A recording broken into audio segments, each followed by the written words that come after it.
Good evening and welcome to the City of Burnside Council meeting of January the 27th, 2022.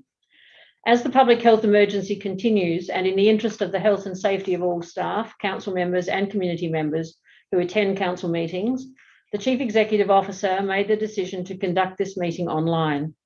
Our meetings are already recorded and can be viewed directly or at a later time via the council's webpage. Section 81 of the Local Government Act provides the CEO with the authority to make this determination, and other surrounding councils have also made this decision in light of health warnings, and this decision was not made lightly. Please be patient as we negotiate through this Zoom format. Now to our acknowledgements. Obviously, I won't get you to stand, otherwise we'll have a lot of navels. We acknowledge that the land that we meet on today is the land of the Kaurna people and that we respect their spiritual relationship with their country. We also acknowledge the Kaurna people as the original custodians of the Adelaide region and that their cultural and heritage beliefs are still important to the Kaurna people today. We also pay respect to the cultural authority of Aboriginal people visiting and attending from other areas of South Australia and Australia. On behalf of the City of Burnside, I gratefully acknowledge and pay respect to those who have sacrificed their lives for their country and its people. We seek understanding and guidance in our debate as we make decisions that will impact on the lives of all who reside, study, work in, or visit the City of Burnside. Grant us wisdom as we serve our community. Thank you. There are a few announcements about tonight's meeting. There will be no public question time. There will be deputations from the public for all to hear via Zoom, and you should have received a copy of those deputations. And you'll be able to ask questions of the deputies, of course, after they have spoken. I just remind you to turn off your phones or place them on silent so they don't interrupt the meeting. And if your face disappears from the screen, we will take it you have left the meeting and it will be recorded so until you return. If you wish to speak, you need to press the raise hand signal on your computer and then you'll be listed on the list in front of me and I'll follow through that list. Right, we're ready to begin the meeting. I'm just going to ask Matt to add anything else that we need to know technologically before we continue. Thank you. The only other thing is throughout the meeting, obviously, as the Mayor has said, raising the hand will be how you get your spot in order to be able to speak and also to vote. But if there is a moment where a point of order is required, I'll ask the council members to use the chat function at the bottom, and I'll keep a half eye on that for any points of order should that be required.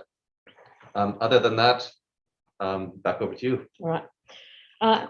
We have no apologies and we have no leave of absences. Does anyone have a declaration of interest that is needed to be made?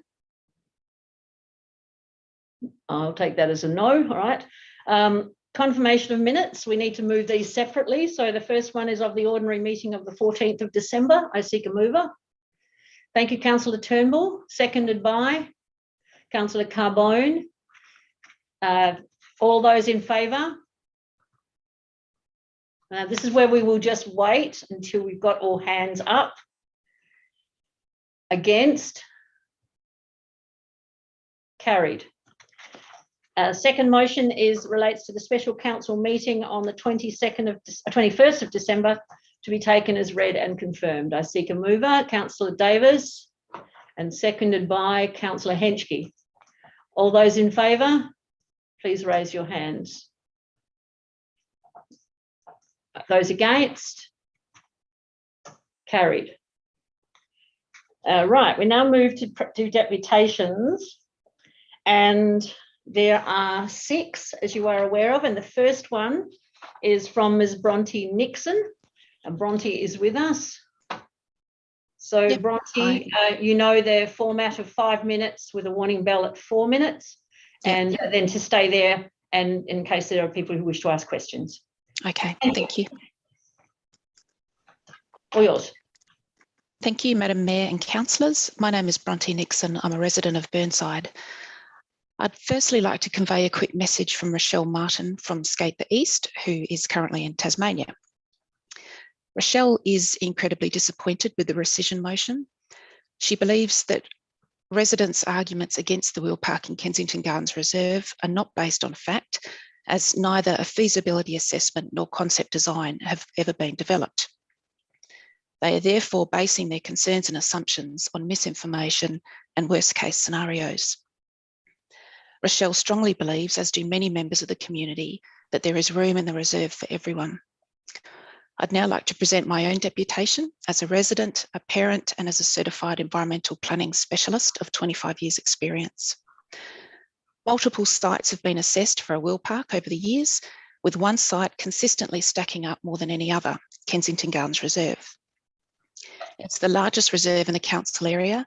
It has ample parking, it has complementary facilities, and it has the space. To demonstrate this, I've undertaken a high-level analysis of the site. The reserve is approximately 170,000 square metres in area. It has 29 tennis courts, which alone add up to over 17,000 square metres. It has ovals, bowling greens, car parks, facility buildings, a kindy, a playground, the new wetland, and paths, all adding up to nearly 75,000 square metres. 75,000 square metres in a park of approximately 170,000 square metres. All we are asking for is 1,000 square metres for a landscaped wheel park. One wheel park in the largest reserve in the council area. One wheel park in a reserve with the best separation distances to residents and facilities. Remember that council's own planning staff ranked the reserve as the most suitable location for a wheel park. But some members of council now appear to be ignoring the recommendations of their own highly qualified and experienced staff. What I now fear is that council could rescind the motion and instead propose to develop the wheel park in the Civic Centre car park on Portrush Road. Unley's wheel park is in a grassed public reserve. Holdfast Shores wheel park is on the coast. Salisbury's is amongst the gums in a public reserve. Charles Sturt's is in a park next to the beach. Tea Tree Gullies is in a reserve. And Burnside want to put theirs in a car park adjacent to one of the busiest arterial roads in South Australia. Not for Burnside kids, the health benefits of skating out in the fresh air. Not for Burnside kids, the supporting facilities of picnic areas, toilets, shade trees, and drinking fountains. No, instead, Burnside kids will get to play chicken with car park traffic near a congested main road on the hot asphalt. If built at the Civic Centre car park, the footprint would likely require the removal of at least 50 car parks, whilst also generating additional demand on the remaining car parks. And as the project would be constructed in a car park with imported fill, the EPA would require an extensive site contamination assessment with typical contaminants, including petroleum hydrocarbons, BTEX compounds, polycyclic aromatic hydrocarbons, lead, and even asbestos. Not to mention exhaust fume air emission contaminants from heavy vehicles, including carbon monoxide, hydrocarbons, volatile organic compounds, and sulfur dioxide. Like I said, kids in other council areas get to skate in green reserves. Burnside kids get a potentially contaminated car park. A wheel park is a place where a kid can go to participate in a healthy outdoor activity without prejudice or judgment. In these places, it doesn't matter what school you go to, it doesn't matter what you look like, it doesn't matter if you're not one of the cool kids. These are inclusive spaces that help kids feel part of a community. The facility needs to be outdoors in the fresh air. It needs to have grassed areas, trees for shade, toilets, and water. Being in a car park adjacent to the A17 with one of the highest heavy vehicle traffic volumes in the state is completely counterintuitive, and I'm shocked that council would even entertain the thought. Council, we're on our way to building a facility that would be hugely beneficial to the local community. Remember that whatever and wherever you propose to build something, local residents will inevitably fight against it, particularly when they have been subjected to misinformation and fear-mongering. This is just a wheel park. It's not Luna Park. It will not be a giant, ugly slab of concrete. It will be an integrated, sustainable, landscaped community asset in a council reserve that belongs to all of us. Thank you. Thank you very much, Bronte or Ms. Nixon. Is there anyone who, yes, we've got two questions already. Councillor Davis is first. Thanks, Bronte, for coming in. Appreciate your specific knowledge. You talk about misinformation and fear-mongering in relation to Kensington Gardens Reserve. Yeah. And you've spoken to us tonight without a feasibility study in front of you regarding a whole bunch of dangers and oppositions to the Yep. Civic Centre car park.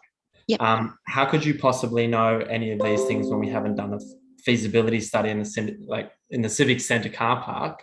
Yep. When we don't have a feasibility study, so how could you possibly know?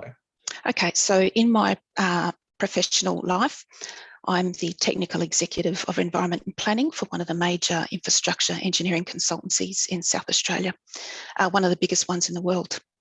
I head up the environment planning section. The other section that sits with us is the contaminated land section. One of the main things that we do is site contamination assessments and phase 1s and phase 2s for infrastructure developments.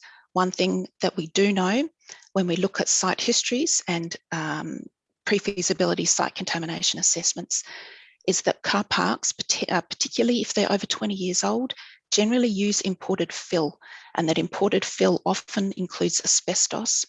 We know the types of contaminants that we're likely to see associated with petrol and oil, and we know the kind of air quality chemicals and contaminants that will come out of heavy vehicles that tend to roll into a sort of verge of about 10 metres before they dissipate at about 20 metres or so. So that's just based on previous project work that I've been involved in.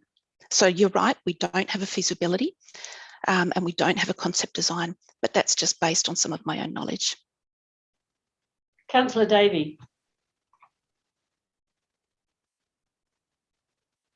Can't hear you, Councillor Davey. Still can't. That's not the Is that better? Yeah. Yes, now we can hear. Thank you for coming along tonight, Bronte. I've just got two quick questions. Which suburb do you live in, Burnside? And I'm in Burnside.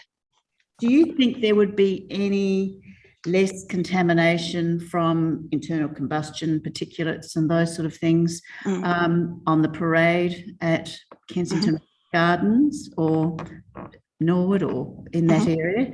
Okay. And you don't mention the loss of any trees that would be necessary as part of a feasibility assessment of Kensington Gardens Reserve. Okay. All right, so that's three things. So first of all, I live in Burnside. I live in what I call the dodgy end of Burnside, which is sort of the other side of Green Hill Road, which is why you can see all the gum trees and everything behind me. Now, secondly, you asked about, well, the third question was tree removal in Kensington Gardens Reserve, is that right, for concept design? So we wouldn't know any of that kind of information until a concept design or feasibility study is done. And that is the purpose of a feasibility assessment. And it's the purpose of a concept design. I can walk around that park and I can look at Google Maps and I can look at Google Earth and I can see where it could potentially be fit without removing any trees. Specifically, my main interest would be to avoid the removal of trees with hollows, regulated trees and significant trees. Now, can you remind me of your second question, please? It was about the particulates from internal combustion engines. Yes. Yep. So Portrush Road is also known as Highway 1, the A17. Now, if you look up DIT's website, you can look at the mix of general traffic to heavy vehicles.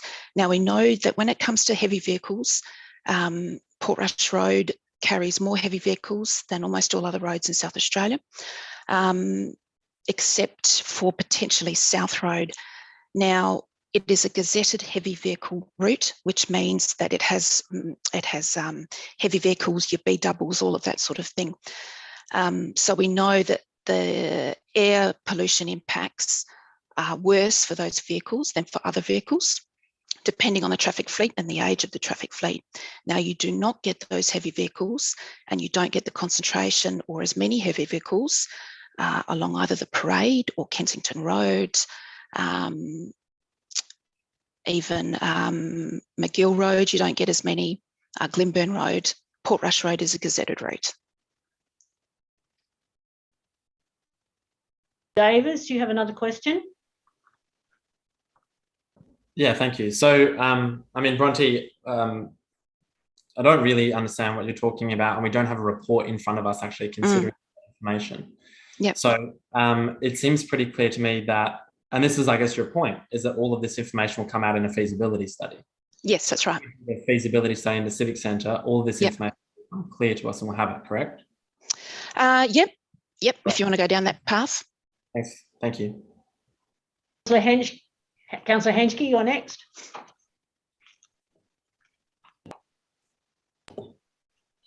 Thank you, Mayor. Thank you, Ms Nixon. Yeah, it's like we're getting free consulting advice, I'm sorry. But you mentioned a setback distance. It's good from busy roads. I'm just looking at the map of the Civic Centre. I don't want to go into details, but the Green Hill Road is a bit different, maybe to Portrush Road, and then there's a little street called Hyde Street. And the Civic Centre footprint extends right through to that quieter area. The feasibility study was done, like Councillor Davis was saying, potentially we could find some sites with those sort of setbacks and with actually the amenity that people in Hyde Street enjoy, and in the frontage where we've got a lot of vegetation. But anyway, look, thank you very much. I didn't want to, go on about it because we've got lots to hear from. So thank you. Do you want me to respond to that at all, or No, because you don't okay. do, because it actually wasn't a question, Councillor Henschke, and I couldn't interrupt you to say this is supposed to be questions, not debate. Now, Councillor Lemon. Thank you. Thank you for coming in, Bronte. I've just got a quick question for you, and that is, well, possibly even two. Yep. But my quick question, and what I gathered from your speech was that you're very keen to have the skate park in what is an existing green area. Is that correct? Yeah. There's a number of different reasons for that, but I think that is the best place for it. And the second part, if I may, Mayor? Addressing me appropriately. Madam Mayor, may I? Yes, thank you for addressing me appropriately. Oh, okay. You do realise that and part of your speech was as though this was the feasibility study will give us a design and it's going to be a done deal. No. Community engagement will take place after the feasibility study, potentially. We'll get the feasibility study and then council will decide whether it goes to community engagement. And I guess my question to you would be, if community engagement tells us that the majority of residents are opposed to this, would you be prepared to accept that? Yeah, we would have to. And it's the same, if I can just have a minute, it's the same for any project that we do. The point I'm making is that when you go out to consult on just an idea or a concept, it can be a really scary thing and it can generate misinformation in the community. Now, I see that with some of the projects I work on at work, with things like, your massive wind farms and your massive hydrogen plants and solar farms. We would never go out and consult to a community and say, you know what, we're going to build a wind farm here, because there would just be uproar. What we do is we come up with a concept, we come up with a feasibility assessment to make sure it is the right place. Now, once we've got that feasibility assessment, once we've got that concept design, to demonstrate to people that, you know what, it's not going to be this massive slab of concrete. It's going to be something quite intuitive and it's going to be something quite green. It's going to be different to what we've seen before. Then the community have an opportunity to look at it and think, you know what, it's not as bad as I thought it was. And I can see the benefits of it for the local community. Now, if on the other hand, the Burnside community came back and said, we completely hate it, we don't want it here, then we would need to accept that, because that's why we have community consultation. It's fair. We do it on all projects and we must listen to the community. I don't see any other hands up, so I will thank you very much, Ms. Nixon, for coming in once again and giving us providing us with your information. Okay, thank you. Thanks, everyone. And now I'll move to Mr. Marty Bell. Thank you, Madam Mayor. Thank you, Madam Mayor and councillors, for the opportunity to provide this deputation. My name is Marty Bell. For context, I'm from Burnside and I'm the Technical Services Director for a large property management company over both South Australia and Western Australia. I'm speaking to item 13.3, the rescission of the motion to undertake feasibility study to develop a wheel park in Kensington Garden Reserve. What we've just heard is really relevant and supports my train of thought. So with any substantial project, the need for feasibility studies on proposal to have a green light is critical, where the cost for that FESO is approved, an approved cost. A comprehensive feasibility study allows all relevant parties to put considerations forward, and it's where the parameters of a proposal are assessed in relatively unemotional capacity, so as to allow future stakeholders of the proposal to then assess the plan with as much education as possible.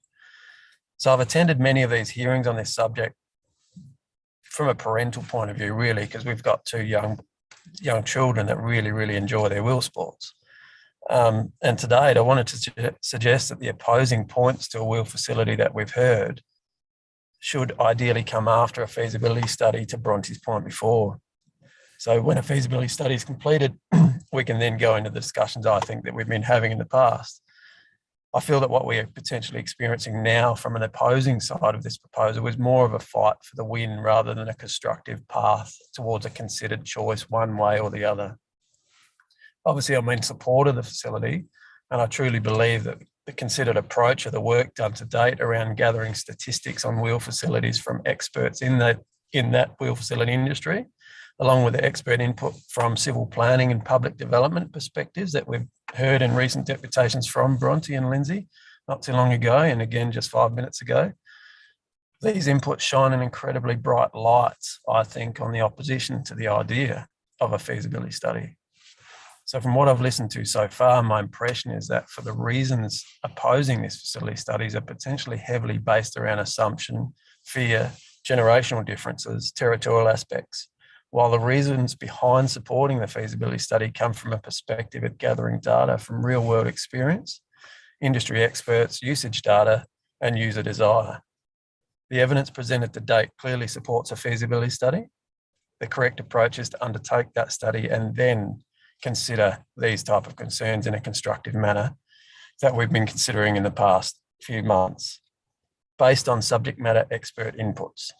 Cancelling a feasibility study at this stage is not dissimilar, I think, to selling the horse before the cart.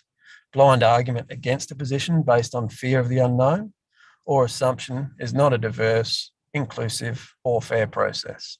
And it's certainly not a good example to this younger generation that we have looking on. In our world, nothing is built before a concept is born, discussed, critiqued, and then rejected or approved. From commercial requirements, logistics, healthcare, lifestyle needs, technology, and so on. We're not suggesting a wheel facility be built tomorrow. We're suggesting a process of best practice be followed and a feasibility be done so there can be a constructive path towards informed decisions around a wheel facility. With a robust feasibility study, we'll be able to entertain the items that are raising concern, perhaps from CCTV, community support for maintenance and proud community ownership, landscaping, screening, alignment with and support of nature, and so on. There is very little place in this world for the stereotype culture approach in our society, understanding that skate parks have a history people perceive.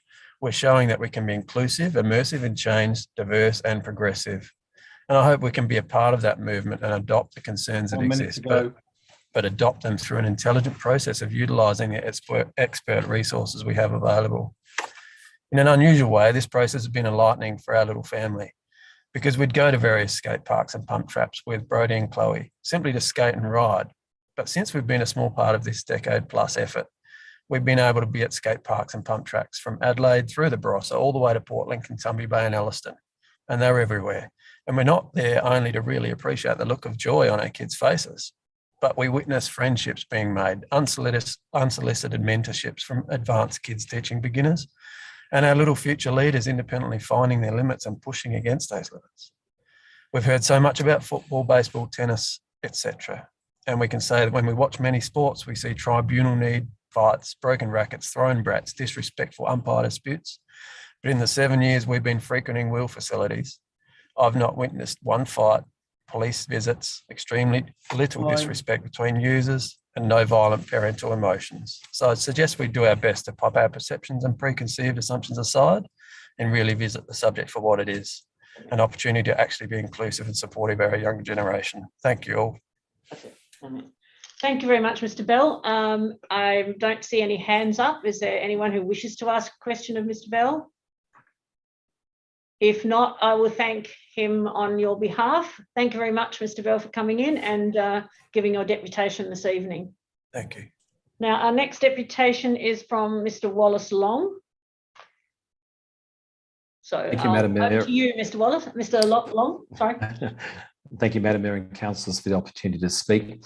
I'm a resident ratepayer of the City of Burnside in Dulwich. I have a history as a volunteer across community sport, having been involved in the Sturt Baseball Club from T-ball through to operations vice president and president. I've also spent 4 years on the gymnastics SA board, and was heavily involved in the repositioning of Kinder Gym as the key fundamental movement skills program for children 0 to 5. I'm currently president of Skate SA, where we work to increase and enhance opportunities for recreational and competitive skating throughout South Australia. Our disciplines include participation, recreational skating, speed skating, artistic, roller derby and skateboarding. We're affiliated with Skate SA, who is recognised as the peak body for skate sports and skateboarding by the Australian Sports Commission and the International Olympic Committee. Without a skate facility, we'll continue to not be meeting the needs of the youth who reside in the City of Burnside. My understanding is that this discussion around a skate facility started around 2009, and at the beginning of 2022, we find ourselves without a facility to meet the needs of the City of Burnside's youth. And after a decision by council, there's an objection as to whether a feasibility study should be undertaken at the Kensington Gardens location. The City of Burnside has got a vision and the work has been done. They have the data on what will meet the needs of the city's youth in relation to a skate facility. The City of Burnside Sport and Rec Strategy of 2013-23, page 71, identifies 2 demographic age groups of significance, 50 years plus and 12 to 21 years. And the report identified the opportunity to deliver services that meet the needs of these demographics, but which also add value to the suite of assets and services related to recreation. And in the same document, statement, skateboarding, investigate by community consultation locations for the establishment of skateboarding style facilities in the cities as noted in the strategy. We know there are changes in the Australian sporting landscape. In 2013, CSIRO and the Australian Sports Commission identified 6 megatrends within the sporting sector. The one that's relevant here is from extreme to mainstream, looking at the rise in lifestyle and adventure sports, kiteboarding, surfing, skateboarding, mountain climbing, the growing popularity, especially with younger generations. Skateboarding is now an Olympic sport. Skateboarding is now mainstream. Australian Keegan Palmer, who's 18 years of age, won gold at the inaugural Park Skateboard competition in Tokyo 2020. He was also awarded a Medal of the Order of Australia, the 2022 Australia Day Honours. Keegan is a role model, a hero to our young people, a hero to his generation. Ariane DeRoy, the Skate Australia EO, said skaters make such a positive contribution to the social fabric of Australia. Competitive success is inspirational, and the values learned every day in the skate park, on the rink, respect, sharing, passing on knowledge and helping others when they're down. These are the values all Australians aspire to. Helen Connolly, who's the South Australian Commissioner for Children and Young People, in a document, August 2020, Press Play, Activating Young People's Health and Wellbeing Through Play, stated, young people are experts in their own lives. They have told me consistently and repeatedly that they want to have their opinions heard, their ideas taken seriously, and for both to be acted upon. In fact, this is their right. The data around the involvement of children in organised sport and recreation activities is ubiquitous. 2012 ABS data shows the bike riding between 5 and 14-year-olds in South Australia was done by 65%. 53.7% of the same cohort said skateboarding, rollerblading and riding scooters was an activity that they participated in. And if I'm correct with my facts, every metropolitan council in SA except 3 have built facilities for children to participate safely in these activities, a designated skate facility. This is certainly preferable to having children ride on footpaths, paths and the streets. Regarding a location, we would like a location, a skate facility where children currently are, where they play organised sport and undertake rec activities as well. It makes sense to find a location that is in the sporting precinct. Again, in the Burnside Sport and Rec Strategy of 1323, it recognises Kensington Gardens as the regionally significant organised sport location in Burnside. Mum and dad, grandparents need a space for their kids to learn to skate, rollerblade and ride in a safe environment. Youth need a place to skate. Skate facilities are modern, well-designed and engaging spaces. I encourage you not to prejudge what a modern facility may be. Be open-minded and support the feasibility study. I support undertaking a feasibility study into having a skate facility in the City of Burnside Sporting Precinct, Kensington Gardens Reserve. And the question we should all be asking ourselves is this: will we have a skate facility in the City of Burnside before the Paris Olympics in 2024? Thank you for your time. Thank you very much, Mr. Long. And Councillor Davis, you have a question? So you might have noticed that there's a rescission motion on, but there's actually not. Excuse me, Councillor Davis, I would like a response to me formally, thank you. Thanks. Madam Mayor. Dear Madam Speaker, can I start? Still haven't got it right, but yes, that's better. What title would you like me to call you? I sent you an email this week and asked you to use your worship or Madam Mayor. So you'd like me to acknowledge you? Yes, please. That is what is required. Your worship, the Mayor and Monso. Thank you for letting me ask this question. Wallace, thank you for coming in tonight. You've obviously seen on the agenda that there's a number of feasibility studies. I think that these feasibility studies will assist the council to achieve your dream of getting a skate park in the City of Burnside Council by 2024. Are you opposed to all the other the feasibility studies to investigate other locations, or are you the only one that you want to consider is Kensington Gardens Reserve?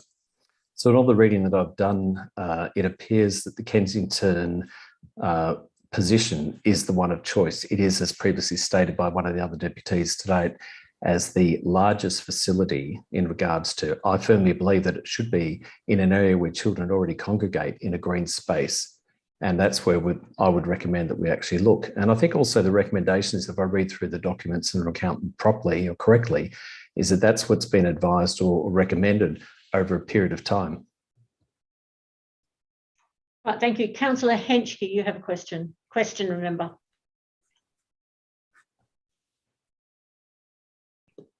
Yes, Madam Mayor, thank you. A question, please. Have you, thank you for coming in, Mr. Long. Pleasure. Are you, in your agenda, we have the draft recreation and sports strategy. Mm-hmm.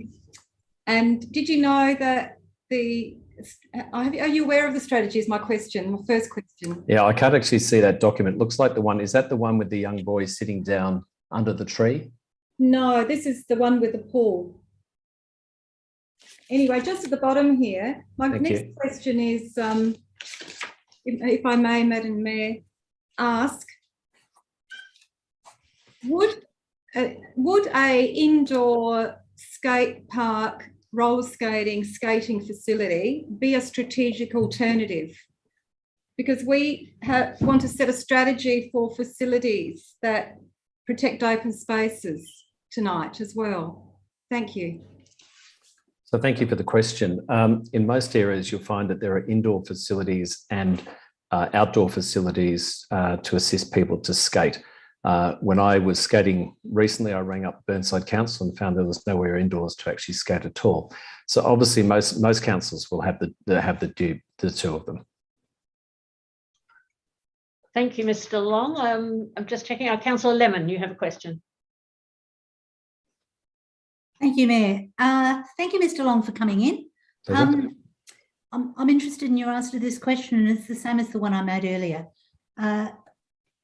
Should we proceed with a feasibility study, and should we proceed with community consultation after that? Our residents will tell us, and we'll have a sense of how much it will cost. Our residents will tell us whether they want us to go ahead or not. Given that you've said that this is the place, and pretty much the only place that you'd be interested in having a skate park, would you then accept that if the residents, the majority said no, we don't want it, would you accept that? I'm not sure what I'm accepting. Am I accepting that we undertake a feasibility study at Kensington Park Reserve? Is that what you're asking me? No. What I'm saying is, should we go to community consultation and the consultation leads us to believe that the majority of people don't want it there, feasibility study notwithstanding, that gives us something to show them. Should that take place, given that you've said this is the place that you'd like to see one, would you accept that? I think it's the ideal place, but I still excuse me if I'm not picking up your question, but the feasibility, are you saying the community consultation would happen after the feasibility study? Yes, it will. 100%. My understanding is that's just due process. I'm supporting the feasibility study continues as made at the last council meeting, that decision. That's what I'm here supporting. Okay. Councillor Davey. Thank you, Mayor. Thank you for coming along, Mr. Long. Pleasure.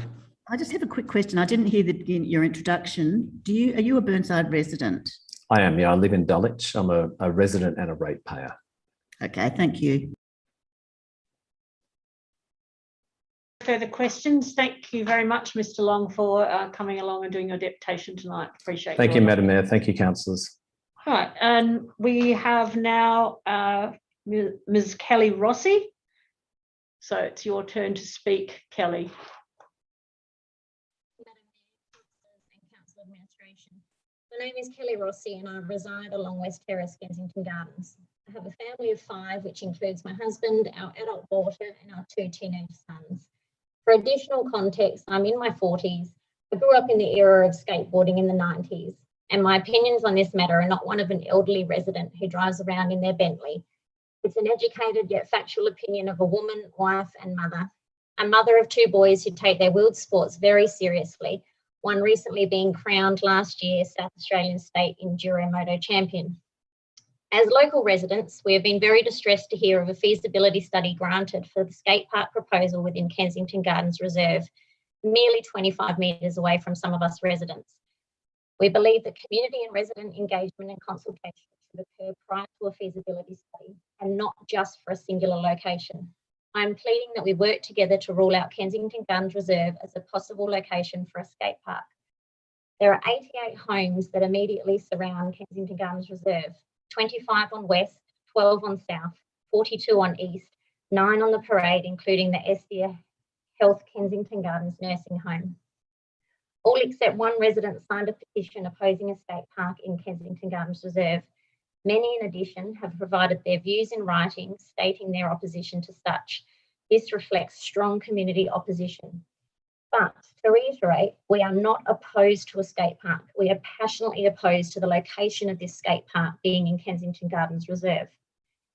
The councillors that voted for the feasibility study in Kensington Gardens Reserve have been voted into council representing and prioritising the following.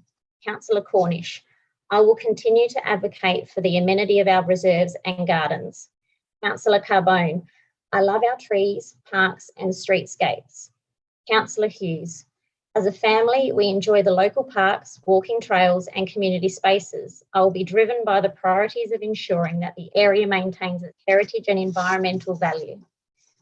Councillor Dawes, my concerns involve the decreasing number of trees and the threat of overdevelopment. I am a strong believer in preserving the history and protecting our council area. Councillor Jones, we do not need any more commercial developments. We have lost 10% of our trees in 10 years, and this trend needs to be reversed. Councillor Hubel, I will stand up for the preservation of our parks and reserves. We need green spaces for the community to come together. We need to maintain tree population. Our natural reserves are the jewel of our council and a key part of our suburban landscape. We should always strive to protect, maintain and improve these areas, including safety, accessibility and local wildlife. Madam Mayor, we face many challenges, some of which require state government support. Sorry, your audio is cut out a little bit. Sorry to interrupt. Sure. Can you hear me now? Yes. Okay. These include development matters which impact the health and well-being of residents. Insensitive, out-of-character developments, destruction of heritage and removal of trees continue to haunt us and impact on the quality of life and the safety of all. I fail to see any alignment between your vote to have a feasibility study in KGR and the principles and priorities that you distributed in print when you were elected to represent your wards and the ratepayers of Burnside City Council. It is obvious that the councillors who voted for a skate park do not want one in their own ward. Why can't we look at a collaboration with Unley Council in rejuvenating and renovating Ridge Park Skate Park on Glen Osmond Road, or look at other feasible locations like the Civic Centre or the Glenside Basin or the Council Works Depot? I would be happy to contribute my time in a working group if required. If the prospective location remains at KGR, the detrimental effect on the current users, both professional and social, the environment, the heritage status, the history, the flora, fauna and wildlife is too important to ignore. The tennis courts are undeniably extremely popular and well appreciated for all that visit. Young, middle-aged, older tennis coaches, students or people just wanting to have a hit. It appears that there's a perception that KGR has too many tennis courts. In fact, there are only 2 courts available to the public at any time of the day that do not require booking and payment or consultation with council or existing coaches and clubs that already have licence preference over the use. The Kensington Gardens Reserve is already fully utilised and extensively used by the community. A wheel park would be incompatible with the various existing uses of the reserve. There is an extensive list of organisations that call Kensington Gardens Reserve their home, from bowls to rugby, cricket, tennis. Then there are families and groups of people that utilise these open green spaces and the courts for fun. It's noticeably common for families picnicking, car clubs, walkers, hikers, coffee lovers and dog lovers. There is just no opportunity for a skate park to be deemed an appropriate fit for the conservation area of KPR. Thank you for your time this evening. Thank you. Councillor Carbone, you have the first question. Thank you, Your Worship. I do have 4, but I'm happy to answer one and then come back afterwards. But Kelly, just my first question to you is, you mentioned that the wheel park would be 25 metres away from residents. Given that we have no idea where in the park this might go, how can you say 25 metres from residents? Because on the edge of the park, you're 25 metres away from any resident. So unless you want to demolish the rugby club or demolish a facility that's already been built, it's really only the outskirts of the park that are actually deemed suitable for any kind of feasible study. Yeah. So, Councillor Carbone, other people have had 2 questions, so I'll allow you a second question, and then I'll go to Councillor Davey, who has the next question. Okay, thank you, Worship. Okay, so my second question is, Kelly, given that we have no design, and even I will be the first to admit, I really don't know what this thing is going to look like, apart from some broad concepts which are in my own mind. But given that we have no design out there for anyone to see, how can you say that the community are against it when no one really knows what exactly we are against? Well, we just not against it, we're against the location. Sorry, your audio is cutting out a little bit. If you can speak a little closer to the machine. Better. Yes, better. Thank you.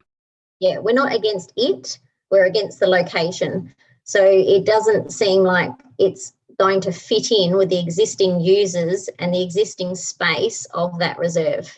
It's not that we're opposed a skate park, it's the location. The traffic congestion.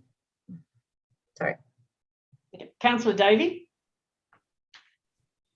Thank you, Mayor. Thank you very much for coming along tonight, Kelly, and for giving such an eloquent deputation. My concern is like yours for the environment, and I certainly think Kensington Gardens Reserve is heavily overutilised already. I was very interested to hear your suggestion about the regeneration of Ridge Park in conjunction with Unley Council, and I wondered if you had any ideas and experiences and could elaborate more on that for us. Thank you. Sure, thank you. I've only recently been brought into the fold about Mayor Michael Hewitson has recently taken that under his consideration as to what they may want to do with that park. I know that it was discussed about 3 years ago, and our council, Burnside Council, haven't been able to make a decision. I know that they have contributed before, it is already an existing skate park. So I just wonder whether that's something that we could explore. It'd be great to collaborate with another council. It's on the border, just as an option to see. It's already a skate park. We're not building something that isn't already there. But I do know that it is under consideration, and I think the timing for us to explore that option couldn't be better. Councillor Carbone, you have another question? I have another two, Your Worship, but again, I'll ask one and then come back at the end. At the moment, there's no one else with hand up, so I'll allow you to ask your two questions, provided. Okay. Okay, Kelly, my next question is regarding Unley Council.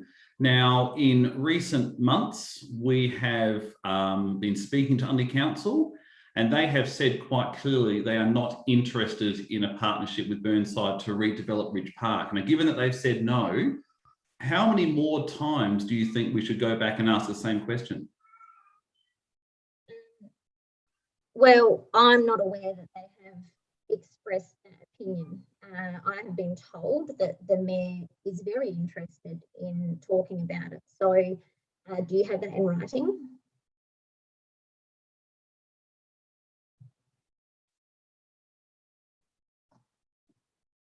So, Your Worship, do you want me to answer that, or No, you just ask your other question. Okay. My last question is, given that you mentioned other possible locations such as the depot, the depot and the car park, given what the previous speaker has already mentioned about building something on Portrush Road, and given that the depot would be surrounded by rubble and tractors and so forth, do you still think that those two locations are viable and better than Kensington Gardens Reserve? I think they're viable, yes, I do. Are they better? They're viable options. I think they're better options, yes, I do. I do think that. Okay. All right, thank you. Councillor Henschke, you have a question? Yes, thank you. Question, Kelly, is from your experience with the Ridge Park, that's on Glen Osmond Road, do you think that would be similar to something on Greenhill Road, Portrush Road area? Similar in terms of location? Yes. Well, I don't think it's as much of an arterial road for trucks, etc. I do think that that is more associated with Portrush Road. I would consider Glen Osmond Road the same as I would consider McGill Road, Kensington Road, the Parade. Or Green. Thank you. Thank you very much, Ms. Rossi, for your deputation. And we have one more two more deputations. The next one is from Mr. Kellen Ewens of Glen Osmond. Good evening, Madam Mayor and Councillors. Thank you for the opportunity to speak presently. My name is Kellen Ewens. I'm a Burnside resident, and as just mentioned, I live in Glen Osmond. I'd like to speak against the rescinding motion and in favour of a feasibility study with reference to Kensington Gardens Reserve. I've been a skateboarder for almost 14 years. In that time, I've been lucky enough to experience a whole range of sports as well as skateboarding, from tennis to soccer to basketball, you name it. To grow up in this area as a fan of organised sports is truly a delight, with ample provision of resources and amenities in green, lush areas. But these sports never resonated with me the way skateboarding did. Something about the challenge, the immense difficulty, and ultimate satisfaction after spending potentially weeks, months, years in the pursuit of my passion. This is why I, as well as countless others growing up in the wider Burnside community, have long wished for an accessible and safe space to practice our sport, skateboarding.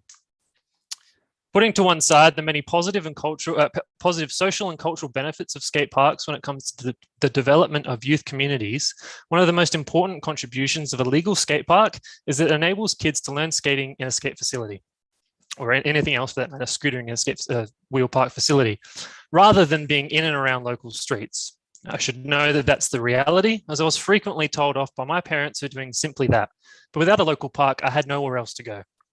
In other terms, the streets of Burnside should not be the skate park for Burnside, as they have been for so long. I'll leave the specific comments regarding Kensington Gardens Reserve to those more learned in the environmental and social effects, both positive and negative. But I will say that there are few, if any, opportunities of this quality existing elsewhere.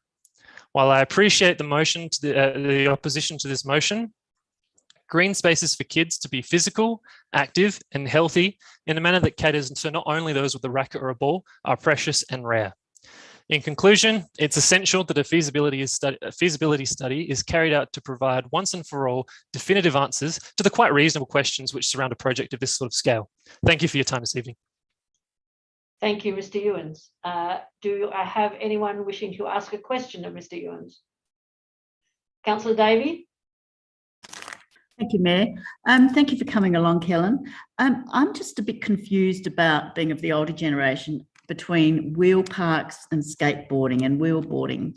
There's all this different nomenclature for this. Can you perhaps give us a bit of just a brief overview of the difference, please? Sure. I'll preface this with saying that, you know, I'm a skateboarder. My history has been with skateboarding, so I've chosen to use skateboarding terms. Wheel park is a term that's originated pretty recently, but it's more of an inclusive attempt to try and, you know, make scooter riders, BM and skateboarders to feel like this is a space for them, not just for skateboarders. So that's just, they will refer to a similar design that can be, you know, taken advantage of by scooters as well as skateboarders. I don't see any other hands up, so thank you very much for coming in and doing your deputation this evening. So we'll move on to our final one. Thank you, Mr. Ewens. And that is Ms. Kerry Hallett.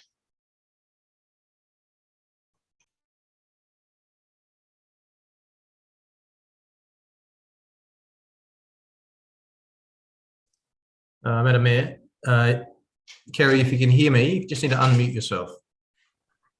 And start again. Oh, I'm sorry, I apologise. Can you hear me?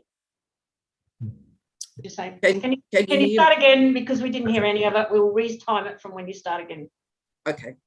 Good evening, my name's Kerry Hallett. This deputation is about the feasibility of a wheel park in Kensington Gardens Reserve. I've been a resident of the City of Burnside for 30 years and I've lived on West Terrace opposite the park for 14 years. I have 4 granddaughters aged between 3 and 8 and we visit the park every day.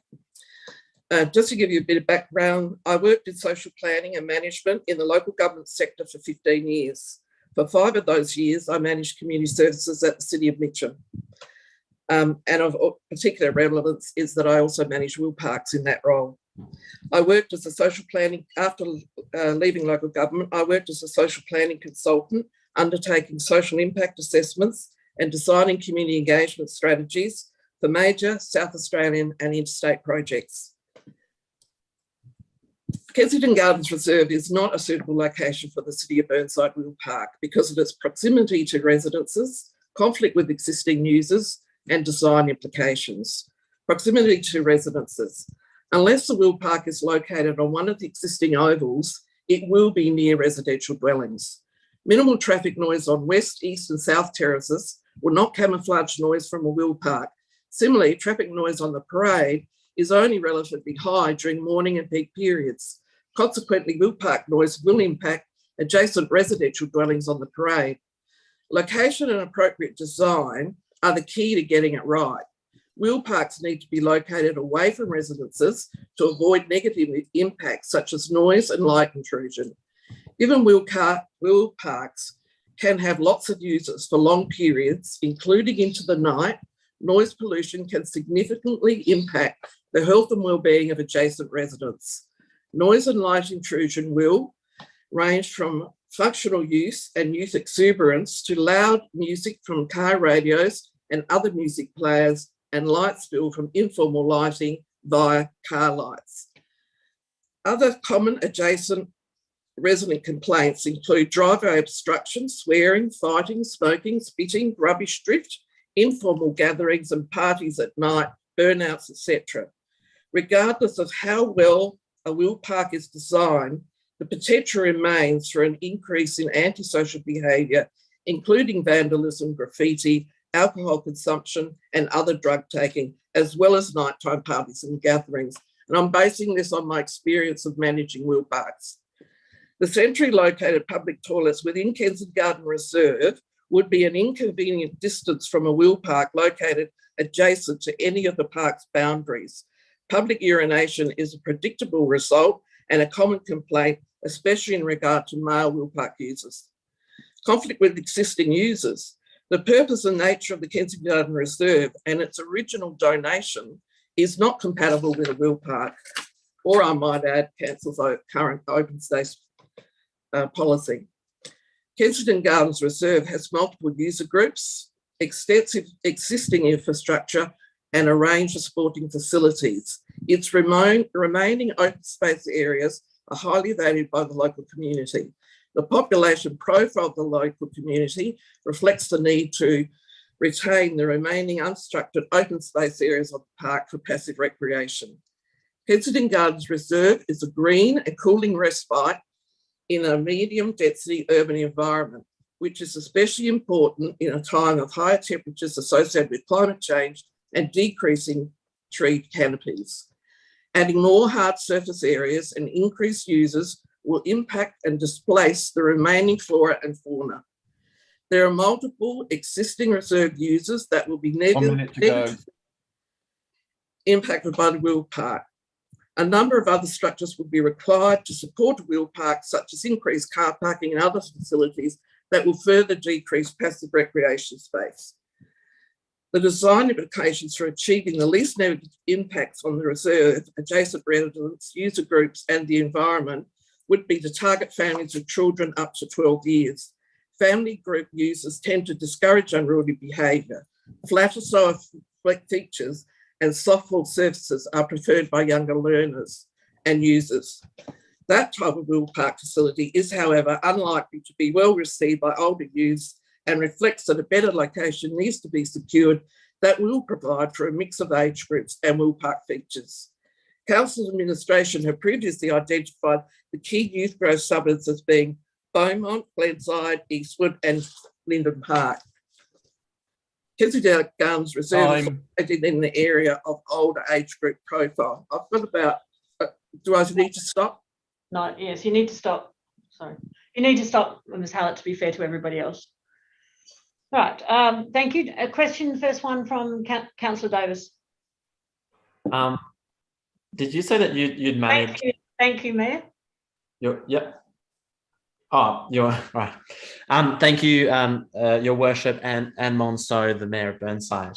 You stated in your deputation that you've managed wheel parks before.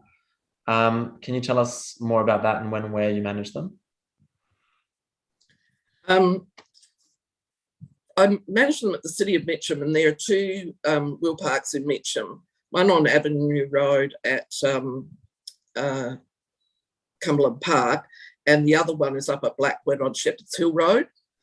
The one on Shepherd's Hill Road has had few problems. It's not to say that there aren't inappropriate use of that, but because it's a long way away from any residences and it's on a relatively busy road, there haven't been problems. The one on Avenue Road is a different story. That originally had so much problems because it's close to residences that council paid for a glass art wall to be built to try and dissipate the noise. That art wall, every time a brick got broken, was and this is 15 years ago, it was costing council $400 to replace one glass brick. That wall has since been taken down and another wall, bricks and cement, has been put up. Just last week, I spoke to a community development person down at council in order to check out, because I know the sort of problems we had, which were very considerable, and I wanted to know whether it had changed.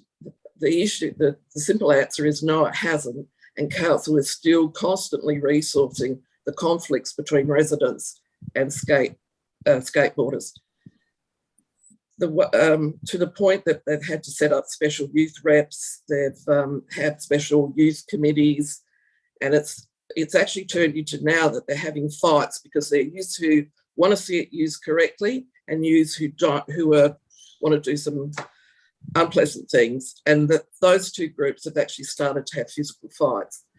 So that's the point I'm making, is that if you get a problem, it won't go away. And it seems to me the key is not having it next to residents. Can I just ask a second question, Your Worship? Yes, you may. So when you say you managed that, what was that in official capacity? Would you work? Yeah, I was the manager of community services there. Thank you very much. Councillor Davey. Oh, thank you, Mayor. Thank you for coming along, Kerry. You were going to tell us some information about demographics when you reached the end of your speech, and I just wondered if there was anything important there that you were going to tell us, whether it was in terms of the users of wheel parks or people who they affected or whatever. Well, one thing that I would like to add is that, like when I've been doing my research about wheel parks, and I just wanted to reiterate what Kelly said, we're not against wheel parks. We would like to see one in Burnside, but we think it has to be in the right location. And our position is that this isn't the right location. This reserve is already doing the heavy lifting for Burnside in regard to youth sporting facilities. But in regard to SEPTED principles, like crime prevention through environmental design, or natural surveillance, that's often touted for Will Park design. However, our position is that it's unfair to, by default, devolve the management of unruly and antisocial behaviour or emergencies to adjacent residents. And if you take Cumberland Park Avenue Road, that's exactly what is happening and has happened for 15 years. Councillor Lemon. Sorry, Councillor Lemon. Thank you, Mayor. Thank you very much. It's been very interesting talking to someone that's had such intimate knowledge of how these parks are run. And it is that intimate knowledge that I've got. This is my next question, and you may not be able to actually give me the answer to it, but are these places mainly male dominated? Yes. At all age groups? Yes. I mean, I don't have the data in front of me, and I think that that is changing over time, but it's still predominantly male dominated sport. Yes. Thank you. Like rugby and cricket. Hi. Councillor Carbone. Yes, thank you, Your Worship. Kerry, just a couple of questions for you, if I can. So could you just confirm for me when you stopped managing these wheel parks? I haven't got my CV in front of me, but it would be probably about 15 years ago. However, what's been reported to me last week is that the problems are still continuing. I understand that's also from the current manager. So that was confirmed by the current manager. Yes, but I want to hear information from you, not someone else. But okay, so you were the last time you managed the facility was 15 years ago. Would you concede that there's a possibility that times have changed in those 15 years? No. Yes, of course, times have changed. Yes. Look at where we are. Thank you. We're locked up. No further questions. We're not allowed to meet face to face. Yes, times have changed. Yes. Thank you. I just wanted to confirm that. Thank you. Yeah. All right, Councillor Davis. Yeah, sorry. I feel like you got cut off there, Kerry. Can you tell us more about how times have changed when spoken with the current manager from Mitcham? Councillor Davis, I'm still waiting. Could you go back to the beginning, please? Yeah. So, Kerry, could you please? Councillor Davis, first of all, you acknowledge me. Jesus. Okay. Anne Monceau, the current Mayor of Burnside, I acknowledge your presence and your participation here today, and I thank you for it. Your Worship, point of order. Point of order, Your Worship. I'm not taking it as a point of order unless you can quote the Act. All I require, and I did send an email out, is appropriate addressing of the presiding member. I'm so sorry, Your Worship. I forgot. I don't need to be made smart. Okay. I'm so sorry. I forgot. I didn't realise that we needed to acknowledge you this much. I will try and do better in future. Thank you, Kerry. You got cut off halfway through when you were speaking. When you said that times have changed, could you elaborate a bit further on what the current manager of Mitcham was saying about the skate park, and potentially how we can get that? Could we get that information and find out what some of the problems were and head them off at the pass? Well, I think your strategic project officer has spoken to him. That's my understanding. But I think one of the key things he said to me was that no matter how thorough the design and management of Will Park, there is always an element that will do the wrong thing, and that needs to be planned for. So, for instance, in the case of, say, Blackwood, it's not that there's not late night parties or broken bottles or those sorts of activities. It's just that it is far enough away from local residents that it's not really a problem until somebody actually goes there and see that there's been, some sort of a big gathering. Whereas at the one that is close to residents, it's really on top of them. It's like having a big party next door to you, just across the road, because the park, like at Kensington Gardens Reserve, is just across the road. And the Wheel Park there is right next to that road.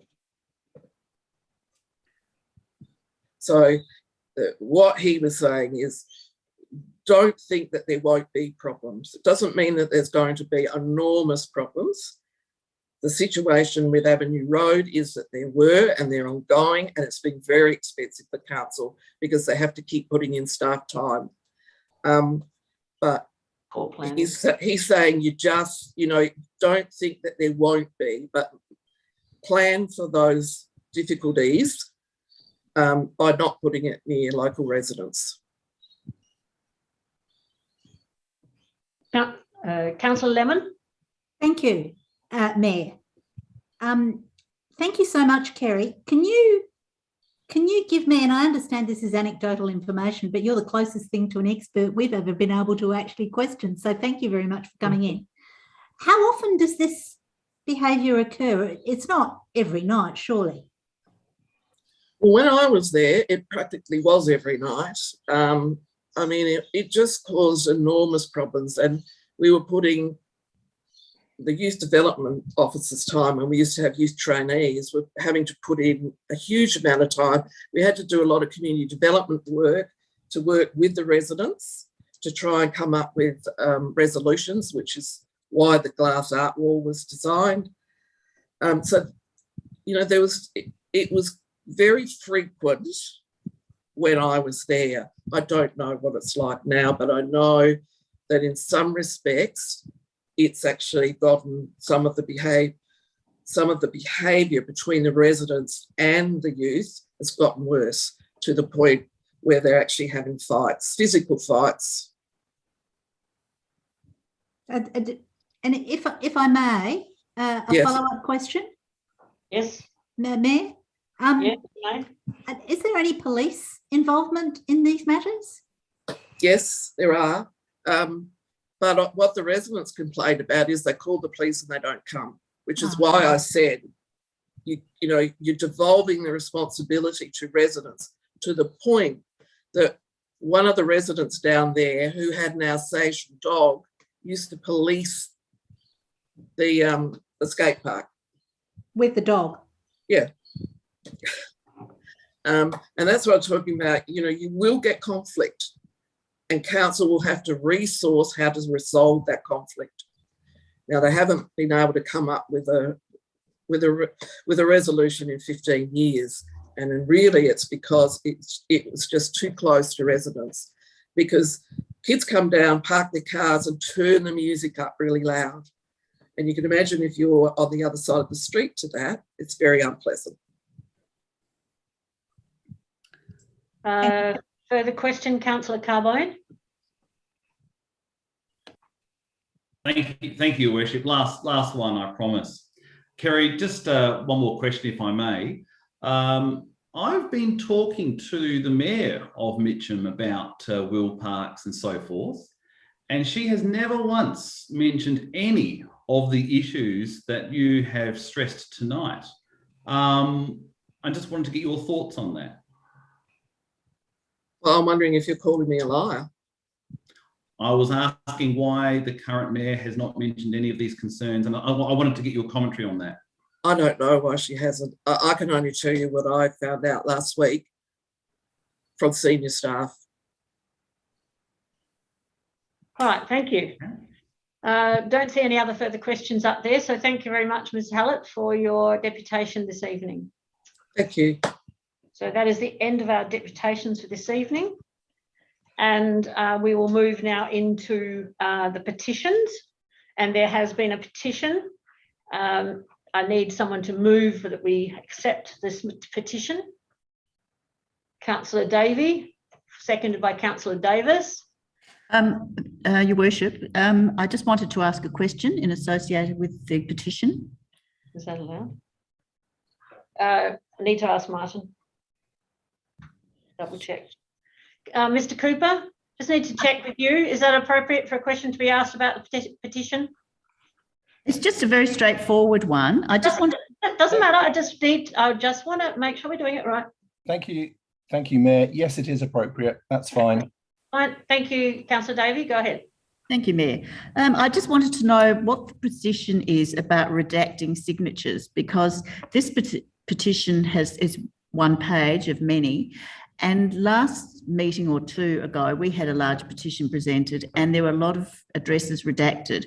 And I just needed some clarification. A resident has asked me why this is done and I didn't know. So if we could have some clarification about what gets redacted in some petitions. Thank you. Through the Mayor, I'm happy to take that question.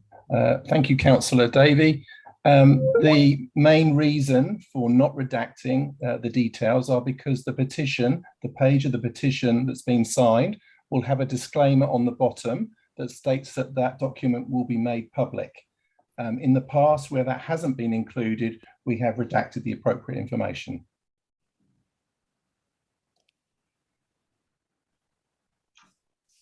Is that what you were after, Councillor Davey? All right, thank you. Seconded by Councillor Davis. I'll put the motion. All those in favour?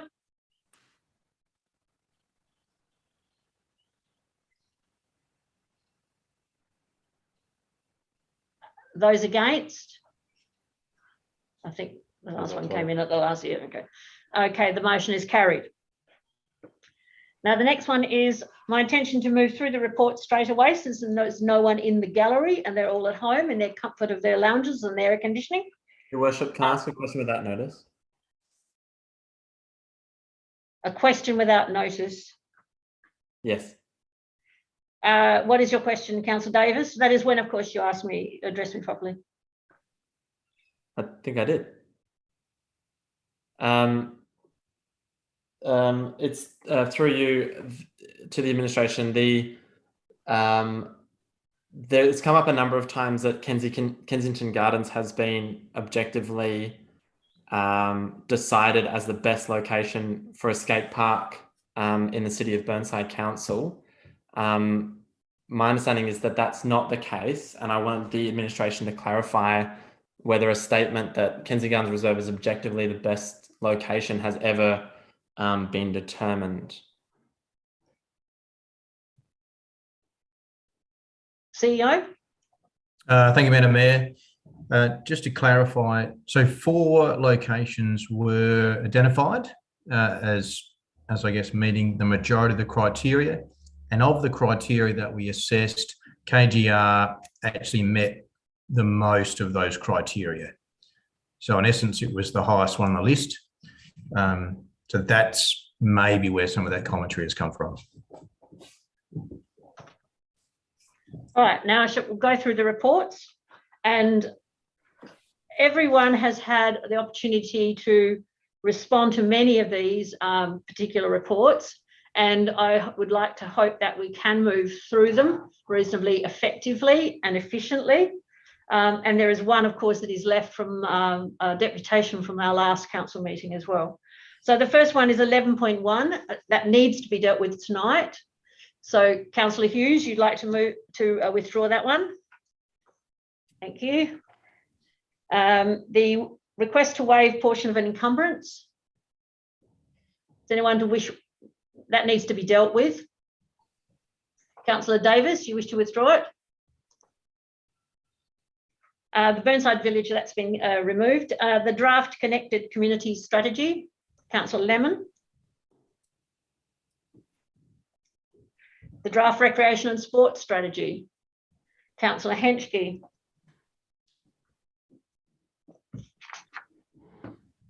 Portion of Moorcroft Reserve, Councillor Davis. The deed sign, stamped asphalt thermoplastic surface, Councillor Turnbull. Are you meaning to have your hand up for that, Councillor Turnbull? No, she's taking it down. Okay. Taking it down. What, wrong one? Down. So does anyone wish to withdraw that? Otherwise, we can go straight. Councillor Pickett, you wish to withdraw it? I'm just happy to put it to the vote. Okay, that's a good idea. I think. Yep. So if you wish to move it. Second. Seconded, Councillor Hughes. Anyone wish to speak? Right. Those in favour? Carried. Sorry, those against? Carried. The open space policy, 11.8. First one up was Councillor Henschke. Community access inclusion. Someone like to move that, please? Councillor Davey. Is she moving it or is she? I'll pull that one. Thank you.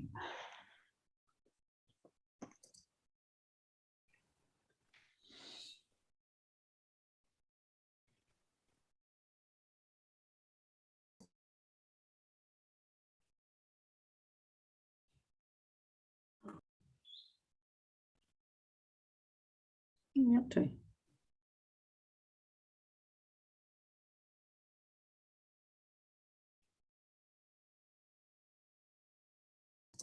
Madam Mayor, we can't hear you.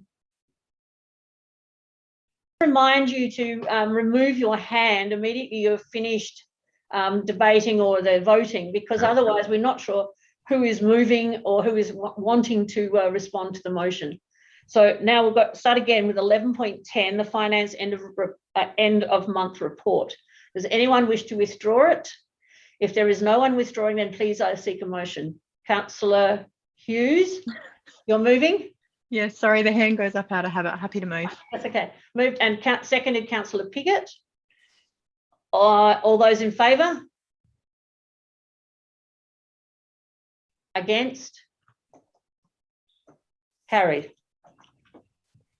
The Mayor's activity report. Councillor Davey, you're moving it? No, she hasn't. Okay. Councillor Lemon, you're moving it. Councillor Lemon, we can't hear you. I wish to withdraw this. You wish to withdraw it, okay? Yes. Thank you. Chief Executive Officer's report. Councillor Lemon? No, sorry. Okay, Chief Executive Officer's report. Councillor Piggott, are you wishing to move it? Happy to move, yep. Thank you. Madam Mayor. Seconded by Councillor Hughes. All those in favour? Against? Carried. Chief Executive Officer's report for December. Councillor Henschke, you moving it? Councillor Davey, are you moving it? I wanted to pull it, thanks. To withdraw it? Yes. The minutes of the CEO Recruitment Performance Appraisal Committee. Councillor Lemon. I wish to withdraw it. Minutes of the East Waste Management Authority Ordinary Board meeting. Right, I seek someone to move it then, thank you. Councillor Turnbull, you've moved. Councillor Piggott, seconded. All those in favour? Against? Carried. The minutes of the Eastern Health Authority Audit Committee report. A mover, Councillor Dawes, seconded, Councillor Lemon. All those in favour? Against? Carried. Right. First one is appointment to the Era Water Audit Committee. That was Councillor Hughes.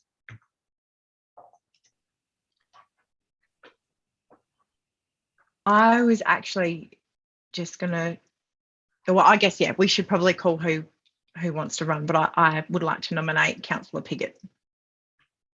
You accept that nomination, Councillor Piggott? Yes, Madam Mayor. Thank you. Thank you. Is there anyone else who wishes to nominate or be nominated? If there are no further nominations, then I will declare Councillor Piggott elected and congratulate him on his re-election and also for the work he's done over the last 3 years. Madam Mayor. We've got to vote. If I'm yes, so we just need to insert Councillor Piggott's name. Oh, sorry, in the motion, yes. And then put it to the vote. Okay, so I'll actually second it. Don't we need someone to second it? Yes, we do. Councillor Hughes moved it. Councillor Happy to Lennon second it. second it. Thank you. And all those in favour of the motion with Councillor Piggott's name in it? Against? Carried. Now, can I just ask a question, please? Related to? The voting system. We put our hands up if we're in favour. Do we take our hands down or not put them up at all if we're against? What's the story with this? I'm not sure. Well, we voted to support the motion, which included Councillor Piggott. Yes, I understand that, but just generally. Madam Mayor, I may be able to help with the answer here if you wish. Thank you. Yes. I think it's just a matter of timing. We just need to allow a little bit more of a delay. Yeah. So when you say those in favour, the hands go up. We just need to allow those hands to go down prior to asking for those again. And then it will just be clearer for those participating. So, Councillor Davis, could you just take your hand down for a moment?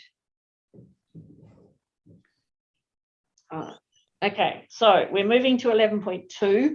Councillor Davis, you have the floor.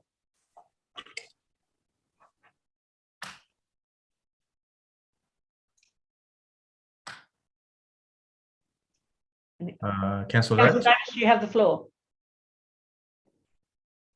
Sorry, thank you. I do have an alternative motion that I'd like to run. Do you want to read it? Later on, Councillor Davis. Councillor Davis, are you talking about 11.2 or you're referring to This is Lewis Avenue. Oh, sorry. No, I'll just remove the opposite recommendation. Apologies. Yeah, I thought you might have been on the wrong one here. Okay, so Councillor Davis, did you wish to withdraw that for debate? Because I have your name down for it. Yep. Yes, Madam Mayor. Yep. I'll move that motion, Your Worship. Thank you. Happy to second it. Do you wish to speak on it? Nope. No. Okay. Councillor Davey, you wish to second it? Yes, I'm happy to second it, Your Worship. And do you wish to speak? No, I support the staff recommendation.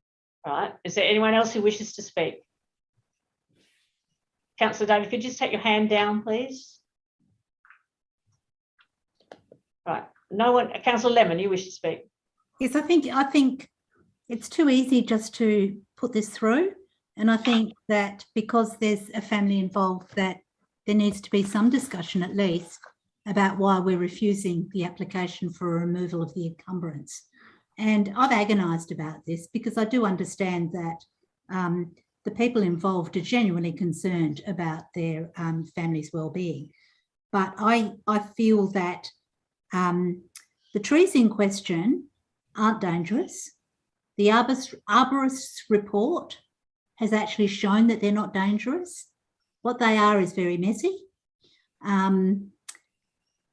I've looked at the site a couple of times now, and I truly believe if those trees were removed, that to live in that house would be untenable because they have the unrelieved from midday onwards. Well, in fact, apart from those trees, the trees in question, and there's three, there's the two Moreton Bay trees and the olive tree out the back, there is nothing else on that block. It would be a heat island of awful proportions. And I think that whilst they're messy and that's irritating, I think that they have been there for a long time.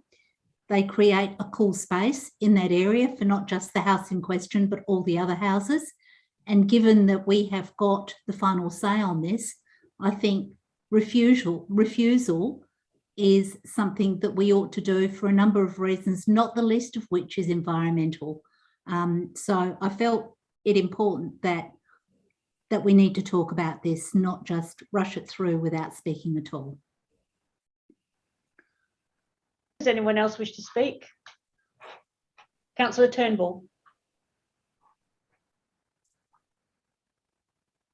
Councillor Turnbull, you need to turn your mute off. I did. Thank you, Mayor. I'm just wondering if it's possible if the people involved can be advised about the trimming of the trees. It's we don't want to remove them.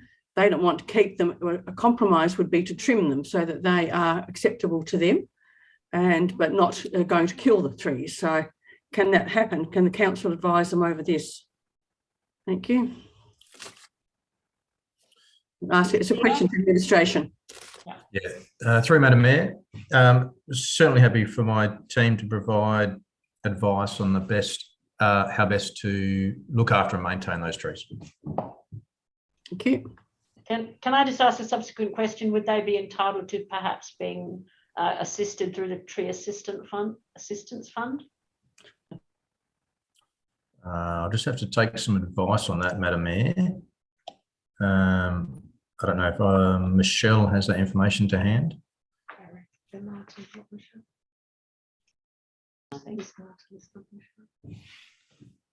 Through the chair, I believe that one's my co-director, Martin, but I'll do my best. I believe the Tree Assistance Fund is for significant regulated trees.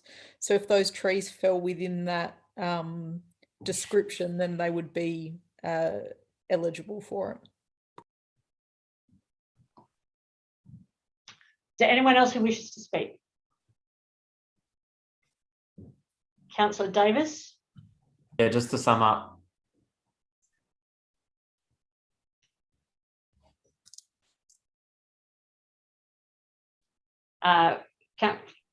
You're going to address me correctly and then you can summarise. Yeah, so Your Worship, thank you. I don't realise, I'm sorry if I haven't been answering you correctly. All I'm asking is to say, I'd just like to let you know that I want to sum up. I mean, I'm not challenging your authority. No, that's fine. I'm still learning.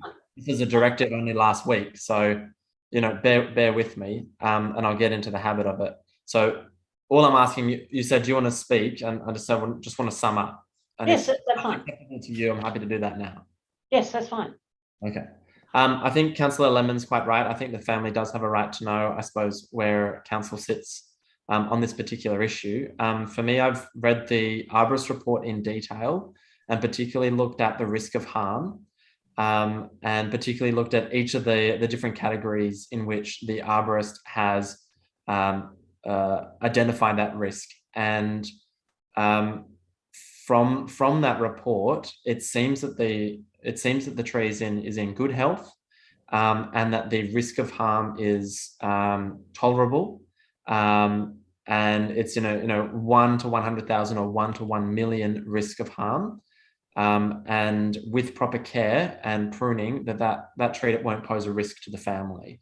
So I understand that the family might not want the trees there, but in the city of Burnside, and I think this is true for all residents, we absolutely value our green space. We absolutely value our trees and our tree canopy. And this tree, from the arborist report and the information that we have in front of us, doesn't present enough of a risk of harm to warrant its removal. And that's why I'm voting with the officer's recommendation not to remove the tree. And I hope that explains the position for the resident from me personally. Thank you, Worship. Those in favour, please show your hands.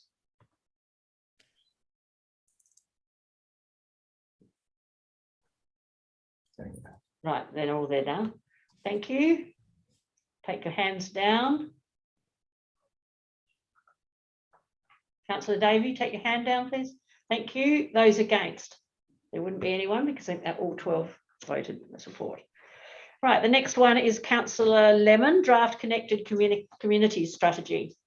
Thank you, Mayor. Now, I must actually say at the beginning of this, you're quite right. We've had the opportunity to... Lemon? Yes, sorry? Could I be addressed appropriately, please? I did.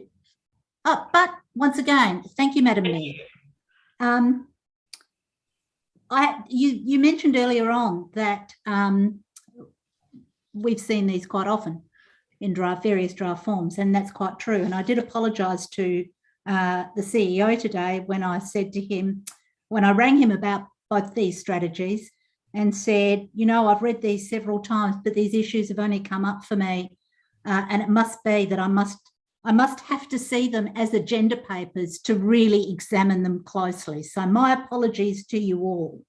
I will go with the officer's recommendation, but what I wanted to point out is that there was a missed opportunity with this, and I'd actually point you to paragraph 20 of this particular, and it's the penultimate, well, the last two lines in paragraph 20, where they're talking about social recreation and wellbeing activities. I think this was a missed opportunity to actually define recreation and sport as in a sporting way, and recreation and art or other activities as in a community connection sort of way. Both of these strategies had the opportunity to do that, neither of them did, and I think it's really a missed opportunity, but there you go. I've got more to say on the next one. But I commend it to you. There's always room. Seconder, please. Councillor Davey, do you wish to speak? Just briefly, yes, I endorse Councillor Lemon's concerns that yes, we need to separate the two more definitively. Thank you. Is there anyone else who wishes to speak? Right, then I will go back to Councillor Lemon. Do you wish to summarise? No, put it to the vote. I'm quite happy with that. Thank you. Right, those in favour?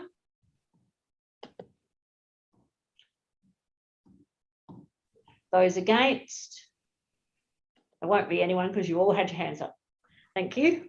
And now we move to Councillor Henschke, 11.5, Draft Recreation and Sport Policy. Thank you, Madam Mayor.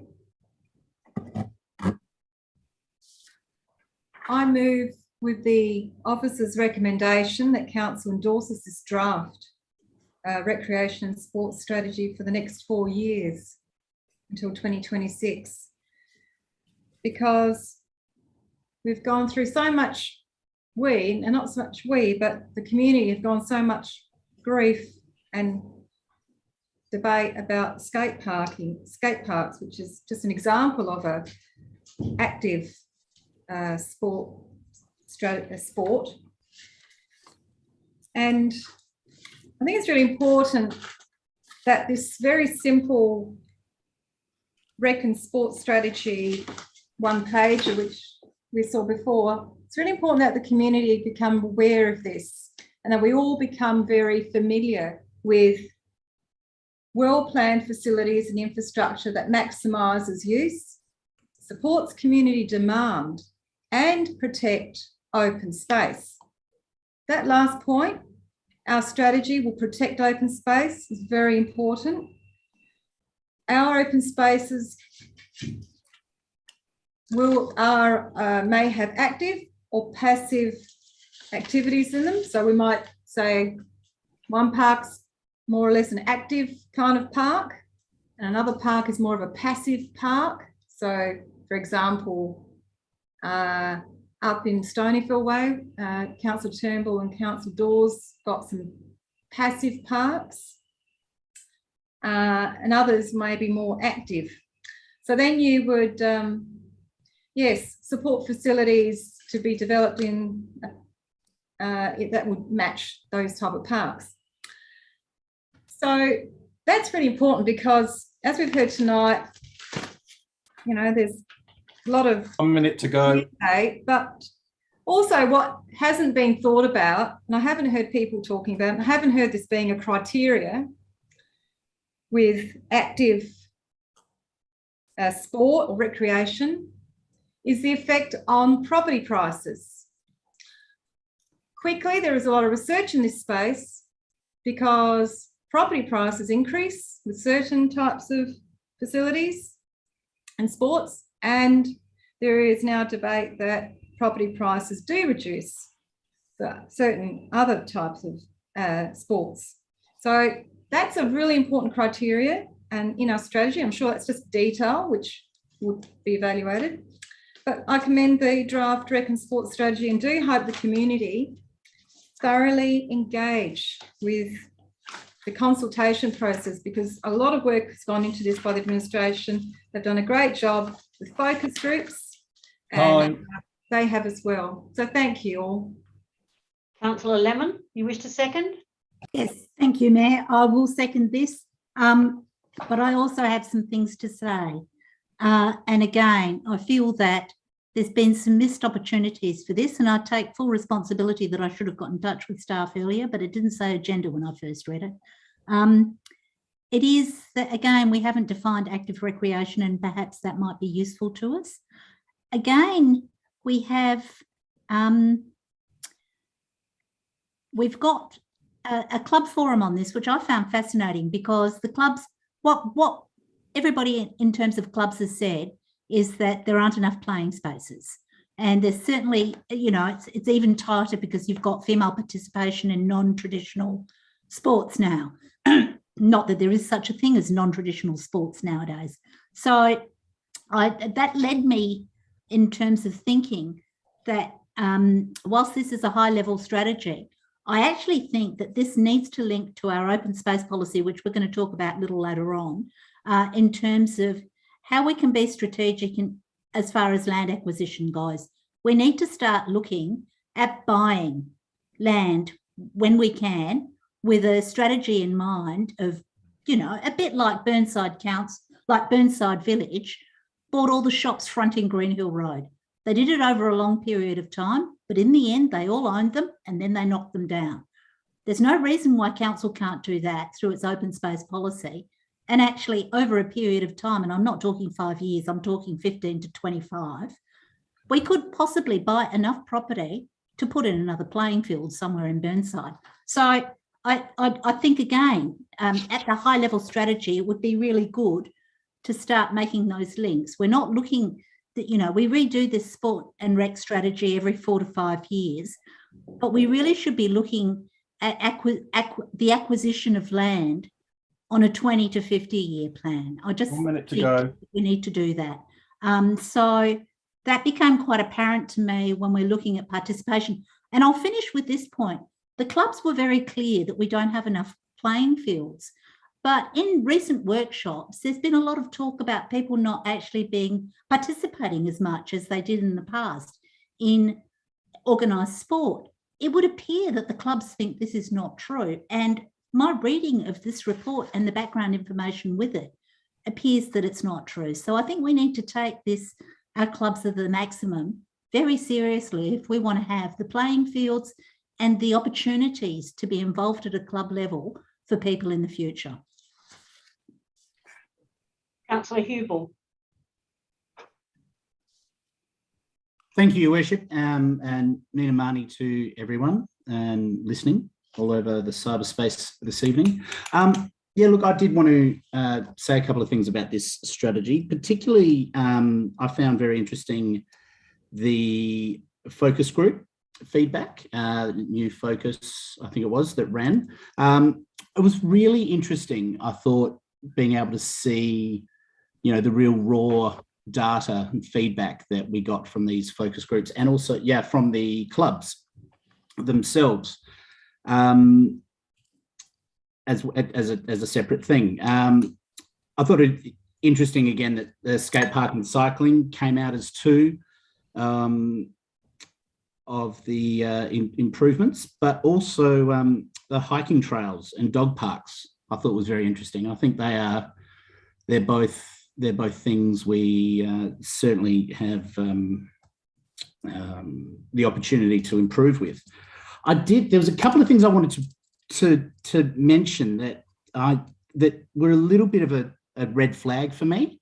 I found it interesting. A few of the clubs mentioned one of the problems they had with members leaving was ego. That was actually brought up by a few different clubs, and I wasn't sure what that was about.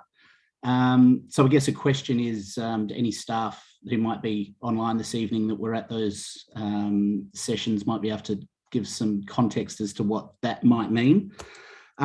Also, I think the three clubs who access the hub, I think the netball, cricket and football all mentioned that hub access is actually a barrier, and they're actually finding accessing and using the hub as a shared facility was a problem. So I thought that was something worth, I guess, flagging, and wondering whether, 1 minute to go, in form of a question, what any commentary, if any, the administration might have for that. Thank you. Through Madam Mayor, I'm happy to provide some thoughts. Yes, certainly, CEO. Yeah, Madam Mayor, just take the comment about the hub first. I think what we're seeing at the hub is, I'll call it growing pains, particularly with football. I know they're a fast developing club, and in their growth, in fairness to them, I think they're seeking more time and more usage of more of the facility. Whereas the hub was actually initially designed as more of a community sporting facility. So I think it's an issue we need to deal with going forward, on how we deal with clubs that start growing and start to become more than a simple community club. So I think that's where some of the commentary on the hub is coming from. The other thought I have around the comment about ego, and I may have to take this slightly unnoticed, but my initial thought is maybe it's a comment with reference to internal politics sometimes comes into play with sporting clubs that is outside the control of council, but these politics do exist. Can I just add about the netball, because I was actually at the forum. The netball currently don't have a playing space. They were using, I believe, Glenunga tennis courts. They're gone because the building's there. They're currently using some courts around Marrickville High, but they have over 200 netball players who actually don't have a space, playing fields in Burnside to cater for their needs. So I think that came out of that conversation about, well, the hub is not a barrier, but they can't function because they don't have anywhere to play. All right, the next person is Councillor Davis. Thanks, Your Worship. Just actually picking up, I might jump to a question. How, particularly off the back of the Mayor's note, is how are we finding out what kind of infrastructure in particular from, say, new emerging clubs like netball, in the need to provide them with facilities and services? Like, how are we capturing that data and trying to plan for future sports or future growth around those things which currently aren't, dominating where it is? Through Madam Mayor, I need to refer this one to Ms Kennedy if she's able to provide some insight. Thank you. Through the Mayor, the intent once this strategy is finalised, following community consultation, would be to look at the next level of detail down. And one of the things we want to do when we start looking at that next level of detail down is exactly what has just been said there, looking at where are the gaps in terms of sporting provision across the city of Burnside and also regionally. So, you know, within the sort of slightly greater area than Burnside. And are there opportunities across the city of Burnside to provide some of those facilities? And we'd be looking at hopefully translating that into a layer on our city master plan. So we've sort of got a forward plan for what we might look at providing in the future. Can I ask a follow-up? All right.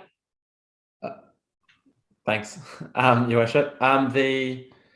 Could we potentially put that in our community survey for next year to ask people what sports they're currently playing and whether they feel like they have sufficient resources so that we can, I mean, the community survey seems like not enough data set, but like Michelle was talking about, getting a general even heat map of about where we need these facilities or where they're lacking could be something I think really important. Maybe we can put in the community survey.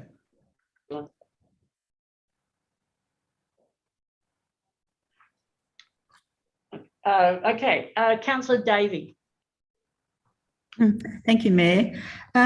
Yes, I commend the staff on getting the strategy to this stage, and I'm happy to endorse it. I support entirely Councillor Lemon's concerns too about passive recreation and unstructured recreation and those sort of opportunities. And I think it's really important looking at the findings of the focus groups, seeing how much walking is a very common form of exercise. It's unstructured, but there's so many variations of it and so many types of walking. We really need to maintain that as those facilities and ensure that people can walk in shade and in varying degrees of comfort and with varying degrees of challenge. So I hope that the next level down, we can really drill down to how we facilitate passive recreational opportunities, because I do think the sporting clubs tend to dominate just a little bit. And in terms of new sports, I take on board that we have to give them consideration. We can't be all things to all people. Burnside's become a very popular, very sexy area. Everyone wants all of the facilities in their area. And I just wondered if we could work with Eastern Region Alliance for more cross-council or regional facilities and whether that's a possibility. Thanks. I'd like to answer that. We have been talking about that at the ERA meetings with the CEOs and council and mayors. And in fact, one of the 5 items that we brought to the attention of both the current government and the opposition leaders of local government and planning, one of those issues was the use of public space and the issues that we all have as in or close to the city councils of not having enough open space or enough places to develop the sporting grounds and facilities that the clubs are telling us that we want, that they want. And this is coming through all the ERA councils. It became a very, very strongly debated and discussed item with as an election commentary with representatives of both parties prior to Christmas. And it was certainly something that we were pushing very much, and we are very well aware of at ERA. And one of the issues was also trying to get more access to schools after hours, where they have got facilities and courts, etc. So, but it's also about, and Councillor Lemon was absolutely right, trying to get an open space fund that where we could get money to help us buy land, because we're all in the same boat, because we're old regions and don't have the sort of space that newer places like Salisbury and Playford have. So that's just some feedback on what's been happening at ERA. Right, next person is Councillor Hughes.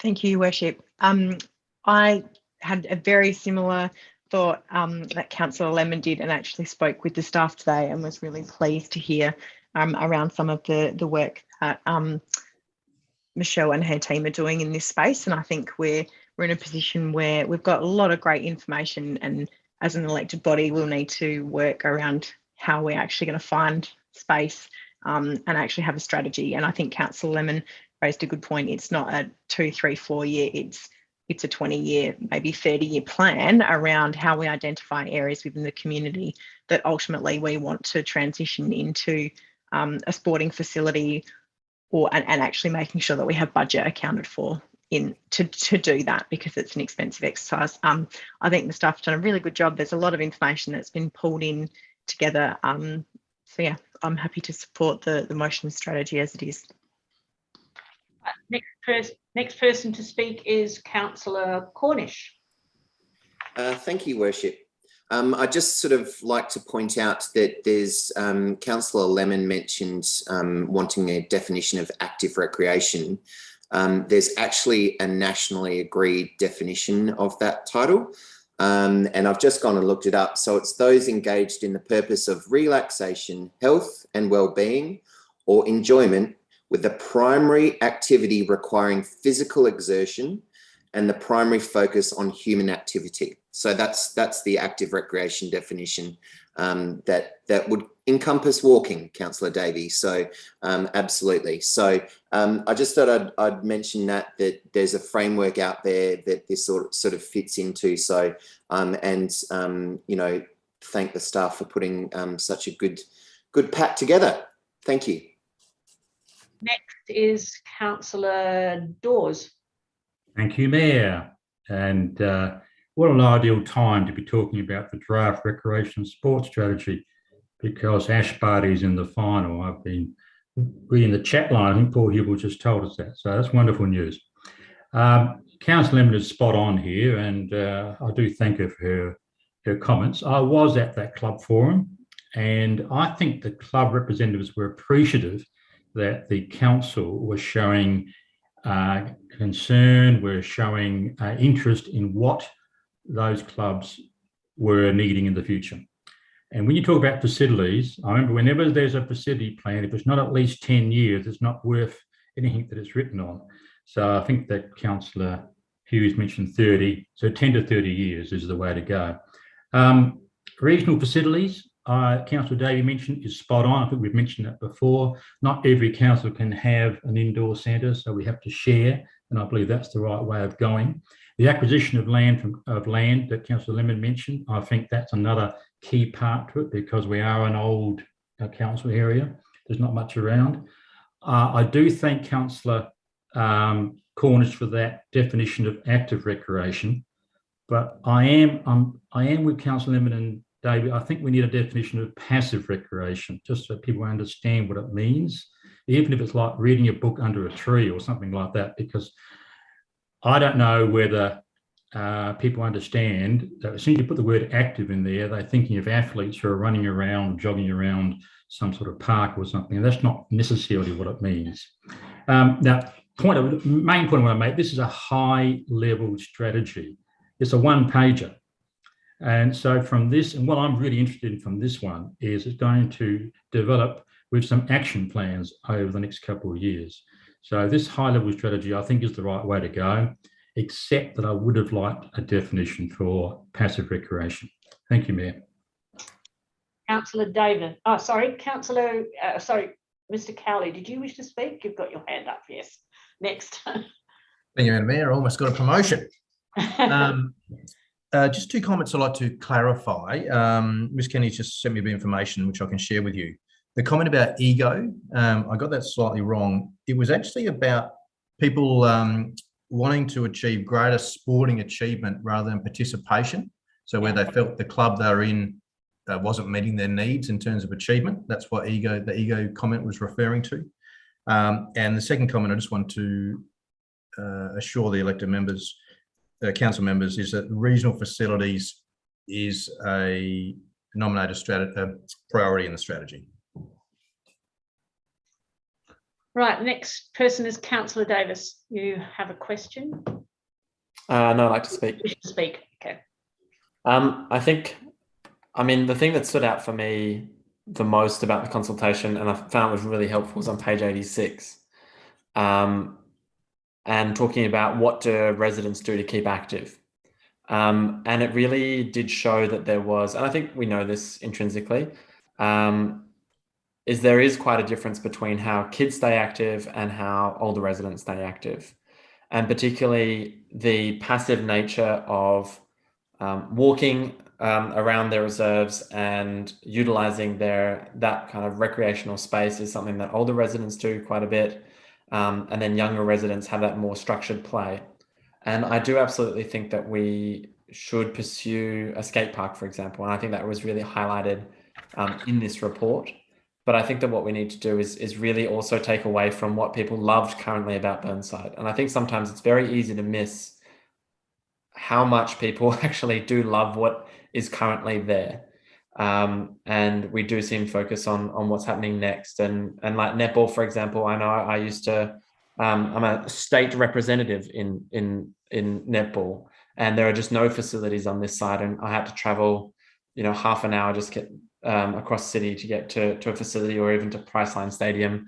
And netball is something that's really underrepresented. So I think we absolutely need to be planning for our future in terms of mapping out where we're going to put netball courts, where we're going to allow that to happen, and where that additional infrastructure is going to come from. Or do we write off sports and we just say, this is our strategies, we're not going to have netball facilities here ever, so don't think that there is, and maybe you need to head it off into the past, otherwise that might make it clear. Something that did really concern me was fishing. I'm not sure where they're fishing. Hopefully not trying to catch the rare mountain galaxious fish, which jumps up rivers in the City of Burnside Council. So that 1 minute to go. But I would like to definitely note how important it is and how happy people are with our current environment and the facilities that we offer, and also the expansion of our sporting clubs. And there will be continued expansion. And you can see in when they were giving that feedback that their venues weren't good enough, that there wasn't enough mixed-use facilities for it, that there wasn't enough sporting ovals and tennis courts and things like that. So there is definitely going to be a huge pressure. And that big one on page 86, being walking, is going to continue to be under threat. And that's what I really think that we should always consider, what people really do value at the moment, as well as hold in mind what people are going to value in future. Thank you. Now then, Councillor Turnbull. Thank you, Mayor. I've just got a quick question. I don't understand the meaning of regional facilities. How would you define regional facilities, please? It was mentioned by the CEO. Through Madam Mayor, I'm happy to provide some insight there. Go ahead. Councillor Turnbull, to my mind, it's where we're unable to provide a facility within the City of Burnside. We would be looking at opportunities where we could provide facilities, for example, in conjunction with the era councils per se, where we might be part of a facility that services more than one council area. Do we have many of those? Not within the City of Burnside. No, but do we cooperate with the era councils? And in this case, what with? We certainly don't do it with skate parks. So how do we cooperate with them? Yeah, through Madam Mayor, I think in fairness, these conversations are in embryonic stages. We're always just starting to acknowledge that with the growth of our communities and their sporting pursuits, this is all just coming to the fore. Campbelltown's, we're starting to have particular conversations in Campbelltown because they're finding that with the growth of their community, they don't have enough land either. So it's a developing conversation. Oh, thank you. Right, I will go back to Councillor Henschke now to sum up. Thank you, Madam Mayor. We've got to be careful as humans. We love building things and we always want to build something in our environment. I think we need to remember our strategy has quite a big quadrant, which isn't about capital works. It's about a variety of things people want to do. For example, runners down our street just the other morning as dawn broke. I think about 20 people ran. They were laughing, talking. They all obviously knew each other. Big group of people running up the street in the middle of the street. They're talking about being active. I couldn't believe my eyes. I thought, I want to join in with them. Who are they? So we don't need to buy more land. We just have to make sure we don't have cut-through traffic so they can run up the street. So back to protecting the amenity, protecting the shade in our streets, increasing the canopy, all of these other factors that we're doing, providing water, drinking fountains, dog water, you know, people can go for a walk in the middle of summer and get a drink. Things like that all encourage this participation. And as Councillor Davis said, he noticed what people, number one, what being active was. And that wasn't about building new things. So I just want to make sure we fully understand that we can achieve great outcomes for a healthy, active community without spending much capital. Thank you. All right, I'll put it to the vote. Those in favour of the motion?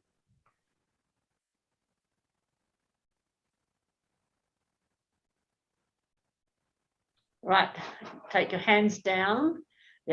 I'll ask if there are any against, but all 12 hands were up. So the motion is carried. And I'm going to suggest that we break now. And since we don't have an opportunity to socialise, maybe 5 minutes instead of 10, so that we can move on more quickly. Councillor Davis, you're suggesting no? I'm going to move 10 as well. Right. I'd like to move 10 minutes just to have time to boil the kettle, go to the toilet. That's fine, 10 minutes. So just a suggestion. Yeah. Those in favour of a 10-minute break? Need a seconder. Oh, I need a seconder first. Councillor Davey, I'll take you as a seconder. All right, those in favour of a 10-minute break, and that means we start again at a bit before that, isn't it? 13, at 9:13 we resume. Thank you.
Whoever's got their mic on should really turn it off.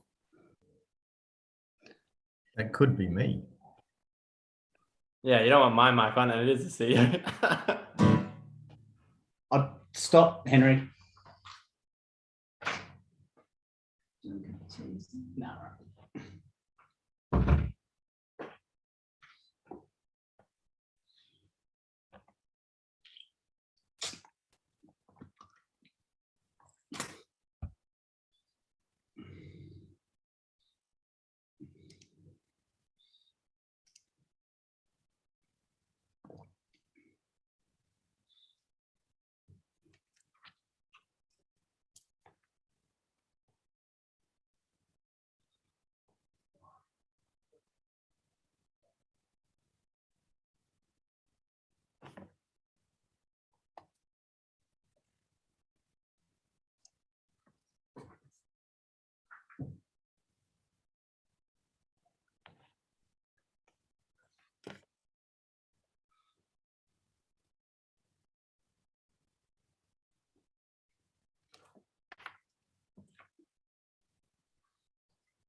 We're starting.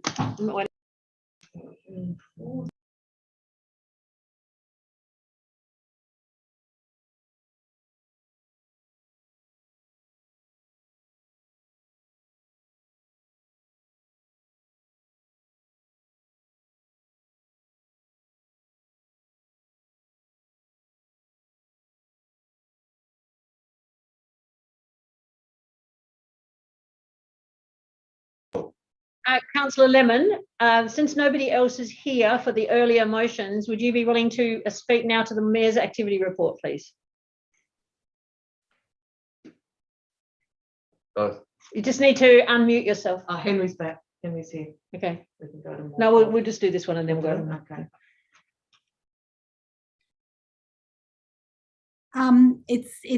I'd like everyone to be there when I speak to this one, if you wouldn't. All right. Okay. Well, we'll since three more have now logged in, but Henry's disappeared again.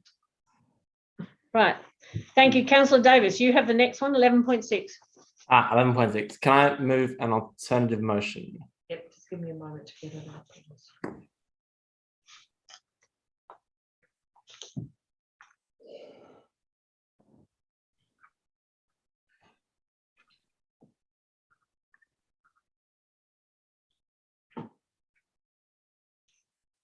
That's what he wants. Yeah. Do you want me to read it? I think everyone would be able to read it, but maybe if you'd like to just explain what the differences are, Councillor Davis. Well, maybe for those people at home, I should read it. Yeah, it's probably easier that way.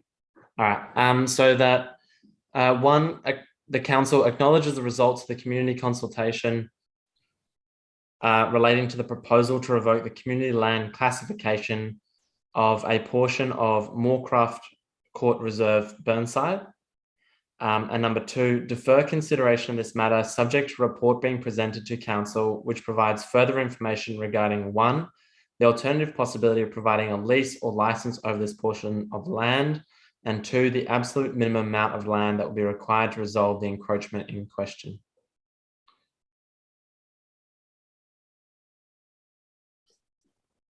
Happy for me to speak to that, Your Worship? Yeah, absolutely. Great, thank you. So I thank the administration for the report, and I'm fairly inclined to support it. My view to move this alternative motion is to consider whether we can actually keep some of that portion of the creek. I just fear that if we sell off that portion of creek and it's gone forever, then council does lose complete control over it. And I think what the residents done there has been absolutely fantastic, and I really do like it. In terms of what I was thinking is, and the administration might not recommend this alternatively, but was to just get some more information about what is the minimum amount that we could give away potentially. And secondly, whether as an alternative to selling the land and disposing of that community space, could we issue a license or a lease to the landholder in perpetuity until such time as the building or dwelling is demolished? So that way, if they wanted to sell the property, then that lease and license would continue over the land. But if that property was then, say, developed or demolished or expanded, that then they're not just picking up an extra 108 meters square of land. And I'm not exactly sure how this works, but I do have concerns, and potentially the administration could just quickly answer this, is how the valuations are done. Is it on a average square meter valuation, or is it what would be, if we sold that particular plot of land on the market, what would be its value? Or is it on a square meter basis on the average square meter value in the City of Burnside Council? Because obviously that land is only going to be valuable to that block, but as soon as it melds with that title, all of a sudden it becomes a lot more valuable back to the market rate. So if you could answer that. But my thought process here is to just get a little bit more information about— 1 minute to go. Yeah. And I just think that just taking one extra council meeting is not going to be that disadvantageous, even if we come back to the position of selling the full 108 meters of community land to our resident, and potentially putting that money into an open space fund, as we've discussed with other portions of land. Seek a seconder. Is there a seconder for this motion? Thank you, Councillor Davey. You wish to second it? You wish to speak now? Microphone. Thank you, Mayor. I'll reserve my right to speak. Thank you. Councillor Turnbull. Just unmute yourself, Councillor Turnbull.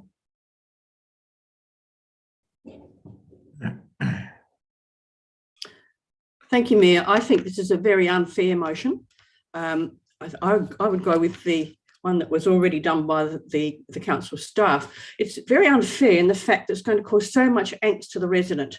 The resident had no idea that this was Burnside Council land, and we really need to right the right.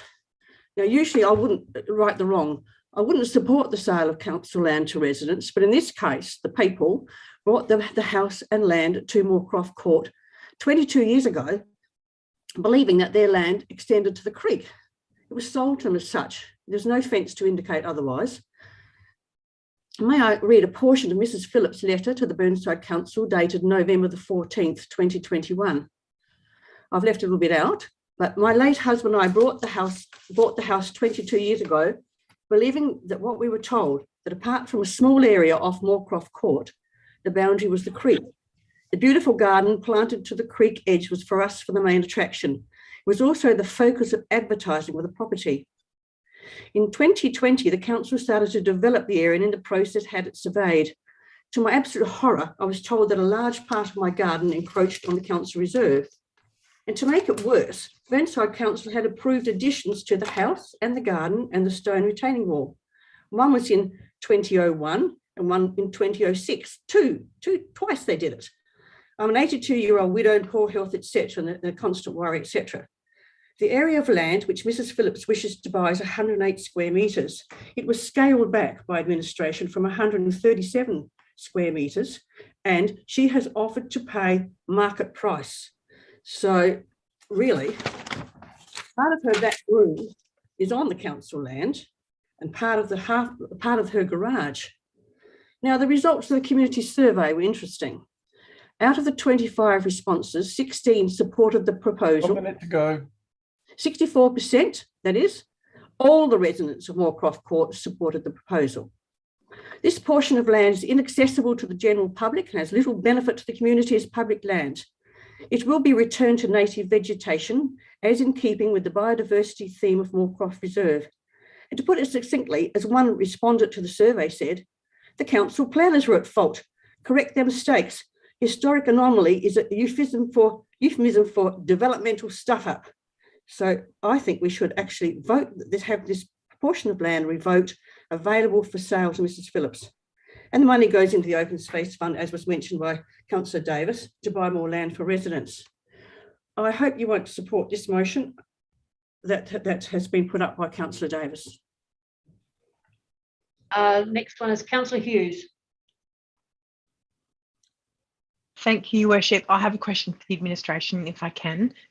Just in terms, Councillor Davis mentioned that, we could get this for the next council meeting, and I'm just wondering, I guess, what the turnaround is. Just obviously concerned that we've got a resident who is looking to obviously resolve this as soon as possible.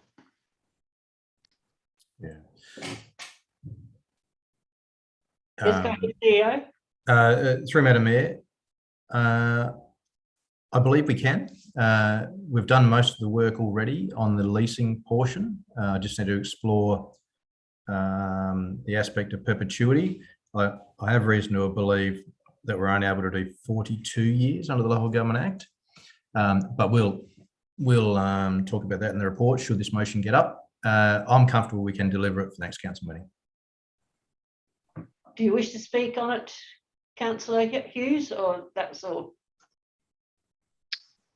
I'm happy to go back to the end of the line, but just perhaps a follow-up question. Was the question of the lease covered in the previous report? I can't remember.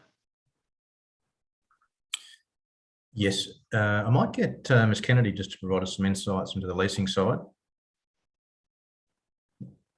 Through the Mayor, yes, we did. When we put the previous report up to council, we looked at a number of options council had to deal with the encroachment issue at this site. So one was obviously the path we've gone down to look at potential community land revocation and sale of land. We did consider the option of leasing the site in there, and we talked about that and what that would involve and why we weren't recommending that. We talked about the option of do nothing and the risks associated with that as well. Right, next person is Councillor Henschke.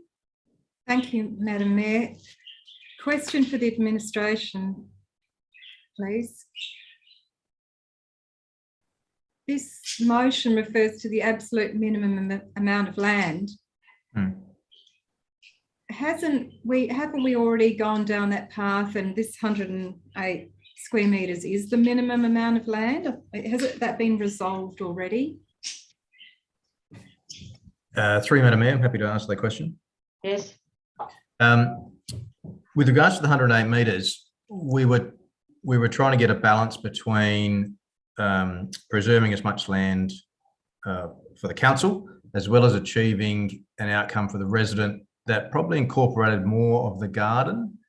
So I want to have should this get up, I'm happy to have another look at the land portion, and it might be that we just focus purely on achieving an outcome that gets the portions of the house that's actually constructed over council land covered, and not have so much regard for the garden.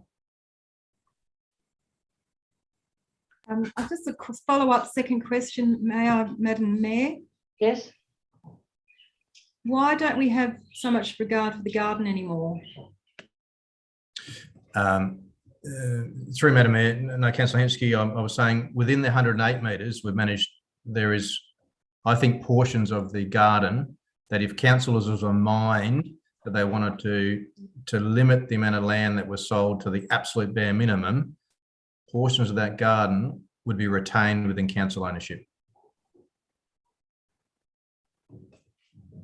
Right, next person to speak is Councillor Lemon. Thank you, Mayor. I remember this coming to us before we went to consultation, and I remember the woman in question sitting in as a deputy, and her daughter spoke on her behalf, and I felt for her. This woman has lived on that site without, this is not an encumbrance, this is not something that they did on purpose. They didn't actually encroach on purpose. They bought the house thinking that that's where their land ended. And I think I will not support this motion. I think we should be selling that 108 square metres to her to give her peace of mind. I remember at the time there were some that were saying she'll have to pull out her camellia bushes and put in natives. And I thought to myself, and I've just heard administration saying, oh, well, we'll minimise the amount of land and just where the house encroachments are. It isn't just about a house. You don't just live in a house. You actually live in a house and garden. And this woman was clearly, and still is clearly, a gardener. And I can't support that. This is a mistake that council administration made a long time ago, twice. And the very least we can do is rectify it with graciousness and decency. And that's not what I'm hearing now. I'm hearing neither graciousness nor am I hearing decency. Our resident is willing to pay market rates for the piece of land she thought she'd already bought over 20 years ago. And I think that that is a very generous offer. If our resident wasn't an 82-year-old widow, but one of those flash Harry lawyers that seems to live in Burnside, we'd have a stoush in the courts on our hands. 1 minute to go. That would cost us a lot of money. What we've got is a dear lady who's lost her husband, who wants to actually do the right thing with her family home and the garden that she spent the last 20 years building and maintaining. And the decent thing for us to do is to allow her to buy it. I just cannot believe that we're thinking of anything else. And may I say, all this talk about leasing, let's think about encroachments. Let's not overcomplicate what we've got here. Sell it to the resident in question, and it is a done deal. It's on a deed. Start doing complicated things with leases that actually are for the term of this person's natural life and whether the house gets knocked down or not. And that is an absolute recipe for us to get it wrong again and again and again, 100 years from now. I disagree with what's being proposed here. Councillor Davis, you have a question? Yeah. Yes. In terms of the valuation for the land, is it the market value of a purchaser at the moment, or like for that particular lot, like say a third party, or is it on an average level? And can I just say, I don't think I'll be supporting the motion anymore, but yeah, Jenny and Jenny Helga have convinced me. Through Madam Mayor, I'm happy to refer that to Mr. Cooper or Ms. Kennedy, whoever feels they can answer the best. However, as an insight, I'm not going to pretend that I understand the black art of property valuation. Through the Mayor, I can take that one if you like. We haven't had one done yet. The intent was to use a professional valuer. They typically use a number of different approaches, including before and after, which looks at the value of a property before and after that would be acquired and the difference that that makes, or a direct comparison approach, which is your unit rate type approach. They'll normally look at a few of those and look at where the averages sort of lie. The intent would be, if this is supported, we'll get the valuation done. That would be provided to elected members, and the valuation report will outline all of the approaches they've considered and where they've landed in terms of value on that basis. Right, next person to speak is Councillor Hughes. Thank you, Your Worship. Look, there's a quote that always comes to me when we talk about the sale of land, and it's buy land, they're not making it anymore. I think someone famous said that. It might have been Councillor Jones, or maybe it was Mark Twain.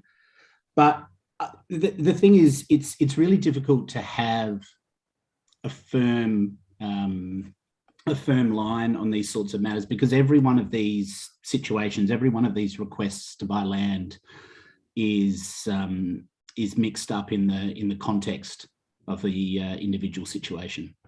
There are so many different factors at play. And look, the way I look at it, and I actually went to Moorcroft Reserve today and I walked up there. It's one of the,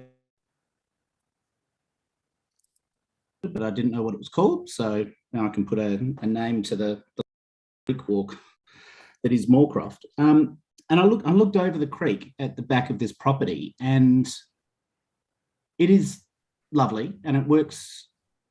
It melds in to the creek line really well.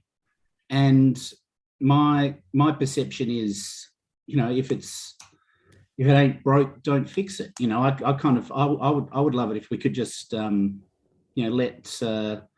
let it carry on, let the status quo that's been for 30 years go, and let this resident carry on carefree. And then at a certain point, the property inevitably will change hands, and that would be a time to make a decision and kind of take away this stress from this resident. So look, I'm happy to support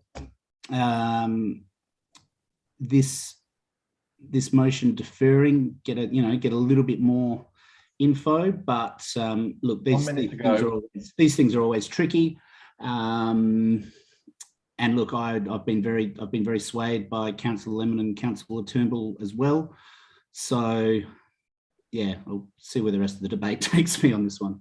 Thank you. Councillor Biggett. Thank you, Madam Mayor. Look, I agree with Councillor Lemon and Councillor Turnbull. They put it far more articulately than I think I'm going to. I go to point 26 on page 165, where it's the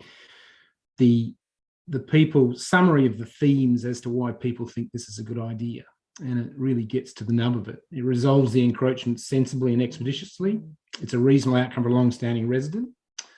The subject land is inaccessible by the public, which is a fair point. We're actually not giving anything up here, while actually allowing a resident to sort something out, which is not of their making. And the homeowner, as confirmed by Councillor Hughes just now, has maintained the integrity of the creek bank. The fact that we've got our hands all over this as well doesn't help, but it's perhaps not a reason in itself. I don't think we should complicate this with leasing arrangements or trying to be cute about it. the end of the day, we've got a resident here who has come to us about land that she thought that she owned, we thought she owned, with a respectful request to sort it out. And I don't think we should be messing about pushing further back on her garden. We've done that once and that's had a result. It's reduced the amount of metres. We've maintained access between her property and the creek. And so I see no reason why, given the consultation and given the fact that it is a very sensible thing to do, that the officer's recommendation should go forward. So I won't be supporting this motion. Thank you. Councillor Dawes. Yes, thank you, Mayor. Yeah, look, I'm going to take a pragmatic approach here.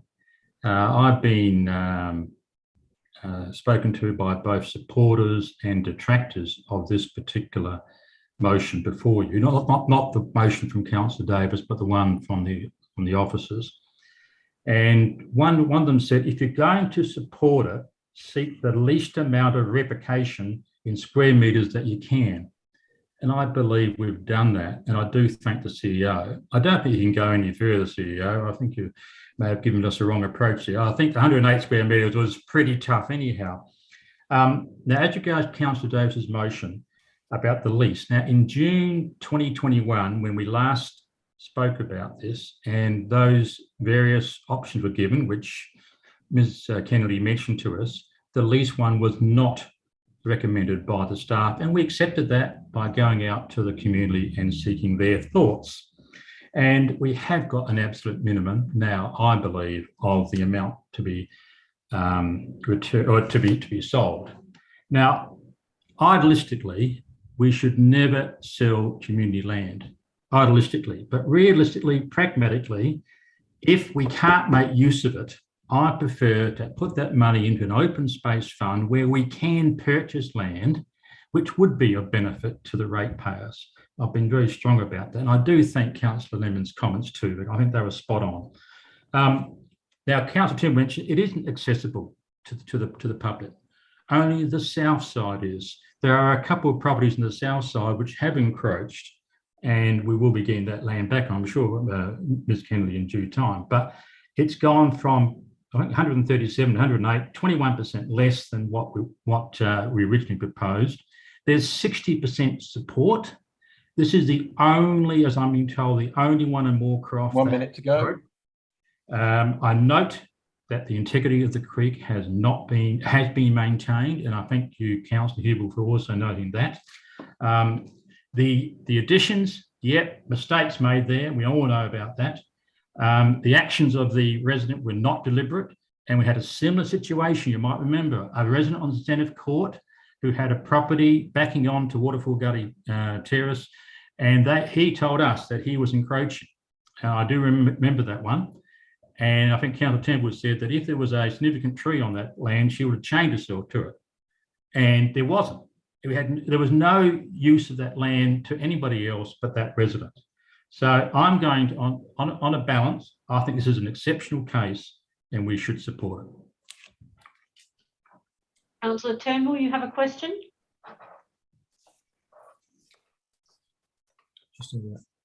Just need to unmute Councillor Turnbull.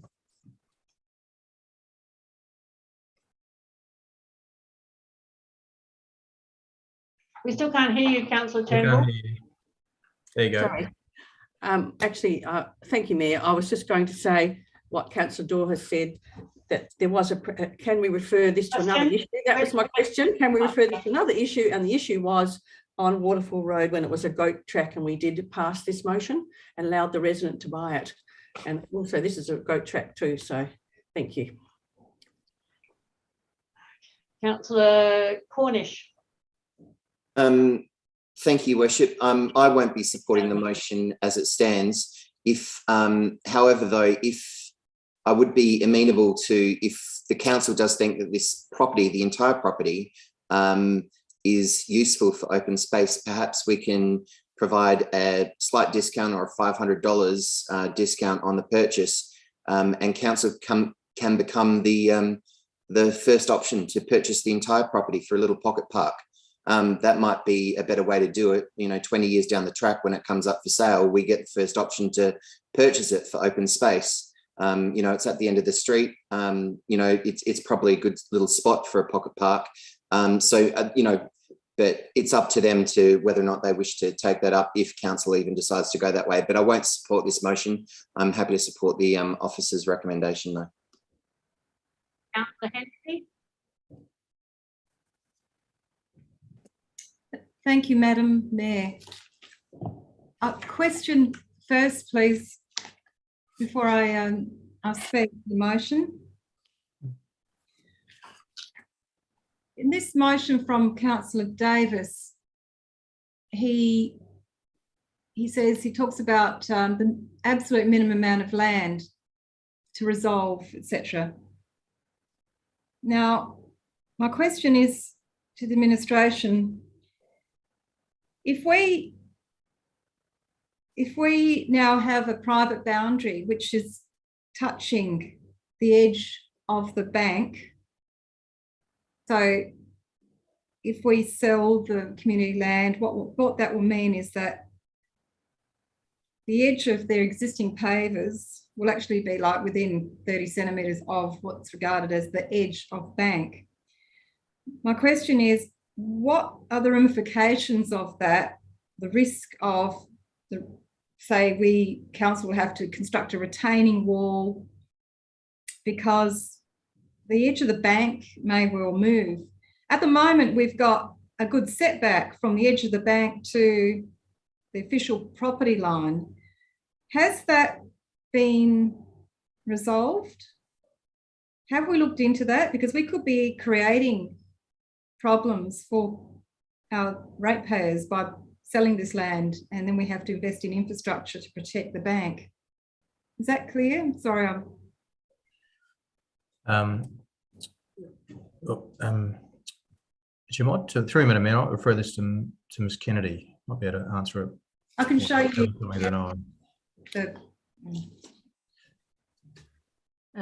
Through the Mayor, I guess one point I'd like to make is that the house is already existing on council land. So the sale they're looking to achieve here is simply to align their property boundary to the outside of their house for the most part, if you like.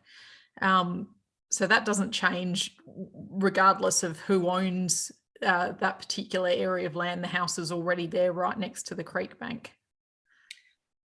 Just a little quick question after that then. You said the house is in that bit of land, but I can only see a tiny bit of the house, in that new chunk of land. A lot of when you say the house, it's just landscaping stuff, concrete path, existing pavers. There's only a slight corner of the structure, that's what I recall, and I can see that in the drawing. So I'm just wondering now, is this motion may actually be really helpful? Through Madam Mayor, I'm happy to provide a little bit of commentary. I think it's important for council to remember that they resolved if they could complete this transaction for under 110 metres squared, they were quite comfortable. Officers have gone out and struck a balance between achieving an outcome for the owner and an outcome for council, and brought it back in at 108 square metres. And it's difficult to understand the topography of this site on a flat sheet of paper. When you actually go and look at the site, where the officers have placed the boundaries, proposed boundary is quite logical. And I think whilst anything can be achieved, if this motion gets up, officers will go back to the drawing board and look at what can be achieved. I think what is proposed for you probably is a more beneficial outcome. Sorry, am I clear to think you're saying what has been proposed before us is a beneficial outcome? You mean the officer's recommendation? The officer's recommendation. Oh, the officer's recommendation, right. Achieves a greater balance between respecting the owner and achieving an outcome for council, I think. Right. So I don't know if I've decided yet, but want to speak to the motion now briefly. I'm speaking to the officer's recommendation. No, you need. Oh, sorry, I'm speaking to this. Yeah, this. You have to speak to this motion. Yes. Okay. Yes, of course. Thank you, Madam Mayor. So, speaking to this motion, I will wait till the rest of the debate. I hear more information. But what I will say is, in the report, the results of the consultation, it's not just about the numbers. When we consult with the community, we hear from them. We hear from a number of people. And it's not about the numbers of who, not necessarily about how many wanted it or not how many didn't want it. Sometimes it's about finding out what they're saying. And in the summary, the report, the officer's report, has a very important paragraph there about the themes of what the respondents said. And they said that they do not support the proposal to include the in-principle objection to selling community land, that the encroachments, at a minimum, the back garden should be removed, and that council was responsible for this planning stroke development mistake. Now, I wanted to just read that out because I want to make sure that we do listen to the people, and that's why I've said this. And also, you know, when you're about to invest some money into shares or a portfolio, not that I am, but, you know, you go 60% here and 40% there, so you have a balanced investment. Well, guess what? We've got 60-40 here with the community, but that's no good anymore. We really need a 70-30 to be more balanced. Days are gone. 60-40 investments are out the window. Today we talk about 70-30. Not that I'm an investor, but that's my funny point, that we really don't have a balanced 1 minute to go. Here. So I really think we have to recognise that there's not a majority here. It's not balanced to sell community land. Thank you. Have a question?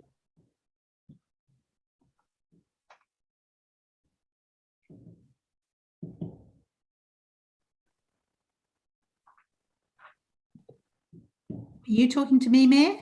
Yes, I asked you. Oh, if you sorry, have I didn't hear you at all. Oh, I could hear the noise, but I didn't hear you say. Right. Yes, no. I do. Thank you. And it's to administration. Here's a thought.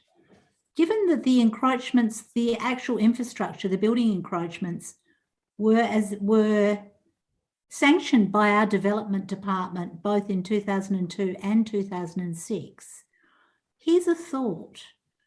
Why don't we look at the square meterage that would have, like the cost for square meterage in Burnside in 2006, and that's what we should be charging.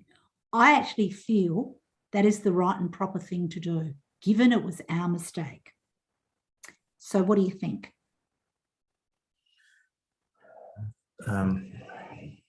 CEO? My first thought, it may not be totally correct, my first thought is that we need to appreciate that our understanding is they're looking to sell the property and the sale price will be realised in today's dollars. Yes. So the relative. That's that. Okay. One question, one answer.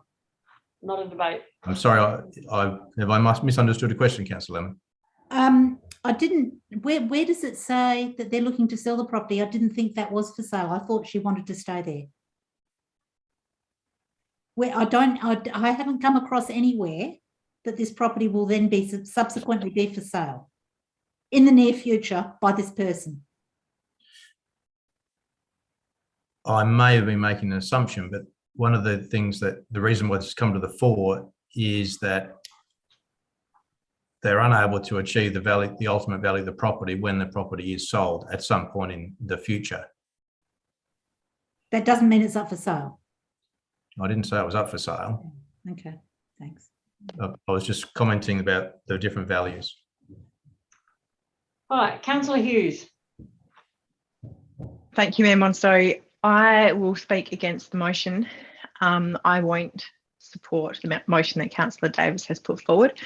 I think we have gone through a process. We've been presented this information about the options previously in a report, and we've then gone to community consultation where the majority of people actually did support resolving this issue. Similar to what Councillor Lemon and Councillor Turnbull have said, this is, I mean, we don't know the full story, obviously, and there's obviously some due diligence that is required when you own land to understand where your boundaries are. But I think, you know, if that was the case and that this person hadn't put in a development application that hadn't been approved, we would perhaps be in a different position. But the circumstances are such that this has been approved by our council, and I actually think it would be unfair on our resident to leave this matter unresolved. We've made a decision. We looked at these options previously. As Councillor Dawes mentioned, we looked to reduce that amount of land anyway.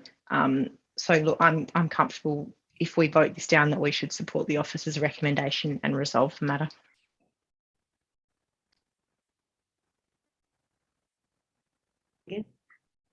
Councillor Jones.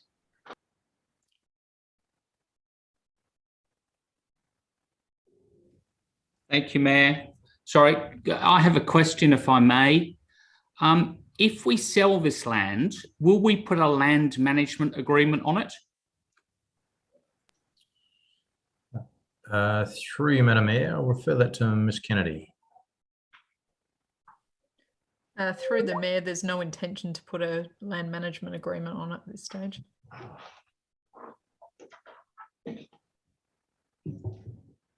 Right, I've just got Councillor Davey there now, please. What about the CEO? Sorry, the CEO is first. Yes. Thank you, Madam Mayor. Sorry, I just want to clarify a couple of comments going back to Councillor Lemon's question. The language that was used by the owner is that she's trying to sort out her estate and didn't want to leave a legacy issue for her children. And the second point of clarification was that whilst we have a responsibility to get a valuation, the ultimate price that council charges is at council's discretion. Right, now Councillor Davey. Thank you, Mayor. Yes, I thank Councillor Davis for his motion, and it's been a very interesting debate. Listening to all the pros and cons, it is a difficult situation. Mistakes have been made on both sides, particularly with our planning people, and purchasers, it seems, didn't check their titles when they purchased the land. But we're in the position where we have to resolve the situation. I am totally against selling community land, and as we were told when we went to community consultation, people should not be benefiting from such mistakes. There should not be profits made from encroachments onto public space, and I think we have to be very careful about the precedents we set. But I'm mindful of the comments that Councillor Hughes just made. We have been through a long and detailed process. We have had a deputation from the homeowner who is very aged and in a situation where she wants to sell and move on. So I'm happy to revert back to supporting the officer's recommendation. I think the staff have done a great job at looking at the alternatives. They've minimised the land to sell. We will have, and I want it to be sold at the maximum price. It's a very valuable property, and I want to maximise our profit to our open space fund. But I think we do need to resolve it to let this lady move on with her life. Thanks. Councillor Davis, do you wish to sum up? Thanks, Mayor. Okay, well, I'm terribly confused. Very convinced by Councillor Turnbull and very convinced by Councillor Lemon. But the other issue is the garden is really nice, but I think what perhaps we don't quite understand is that she is looking to sell the property, and it's kind of coming back to me is that the reason why she can't sell it is because of this issue. And so if we resolve this issue, then this problem doesn't exist anymore. And so what the resident will do, and the market valuation is actually going to put, my understanding is, sorry, in the exact same position as she would be if she sold it with or without the land.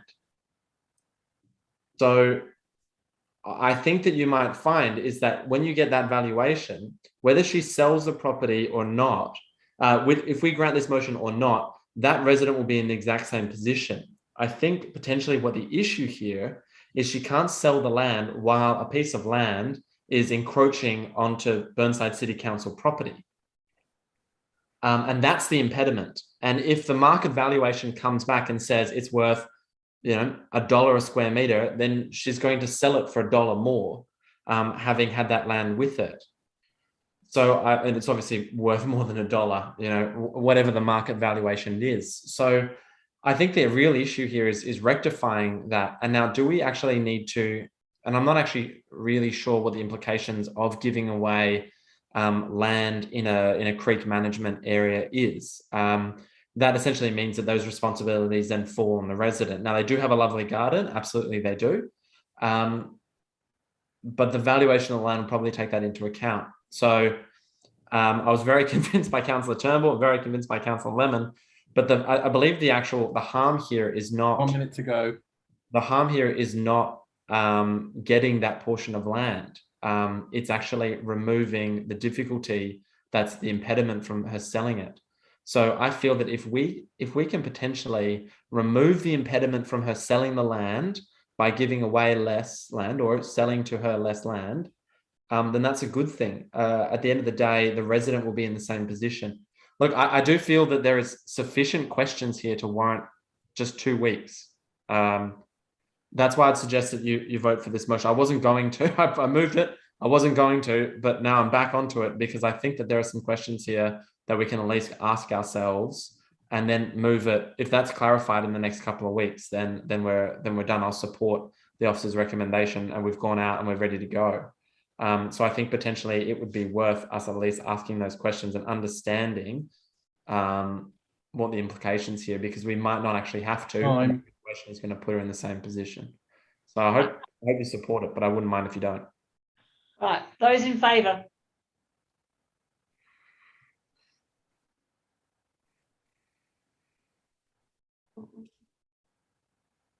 Those against?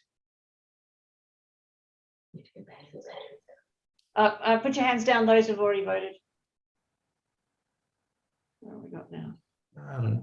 Councillor Davey, can I just clarify which way you voted, Councillor Davey? He's voting against. For this motion. Okay, so are you able to just put your hand down? Hand down, We're currently looking at those again. I'd load it. Oh. There you go. There you go. You've got it. Okay, so the motion is lost. And now we revert to the original motion. Someone would like to move it, please. Councillor Carbone. Madam Mayor, I think you'll find that Councillor Carbone was just putting his hand down. Oh, sorry. Okay, now at the top of the list, I have now Councillor Dawes. You're wishing to move it, this motion, the recommendation, Councillor Dawes? I think I made a mistake, but I will move it. I wanted Councillor Turnbull to move it. But yeah, I'll move it. It doesn't matter. Seconded by Councillor Hughes. Do you wish to debate this? Do you wish to speak on this first, Councillor Dawes? No, I don't. Okay, Councillor Hughes, do you wish to speak? No, I also don't need to speak. And therefore you would like me to put the motion? All right, all those in favour? Just to clarify. Against it? Oh, sorry. I didn't see your hand up, Councillor Jones, until after I'd asked for a voting.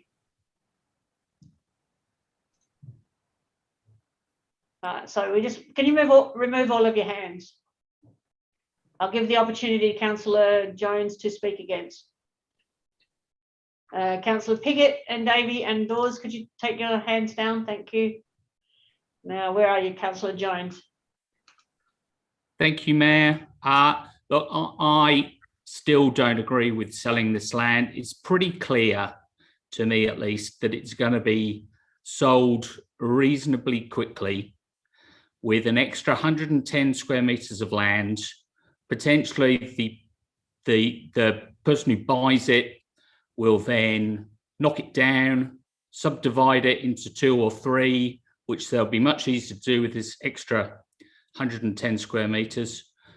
As Councillor Davis rightly points out, all we need to do to resolve this is to sell them the bit of land that the building actually stands on, and then we can give them a licence over the garden. And the fact is, she's lived there for all these years, enjoying that land and never having owned it. And if we didn't sell it, she'd still have the enjoyment of the garden, because the council's not going to use that land to build a toilet on or a skate park, so she's no worse off. So I accept that the council stuffed up on multiple occasions. So I do have some sympathy, and I think we should act on land that the building's on, but to just sell it without a land management agreement is just going to be it's going to be concrete dog boxes time adjacent Mortcroft Reserve in the next couple of years, and we will be soundly to blame for it. So I will not be supporting this motion.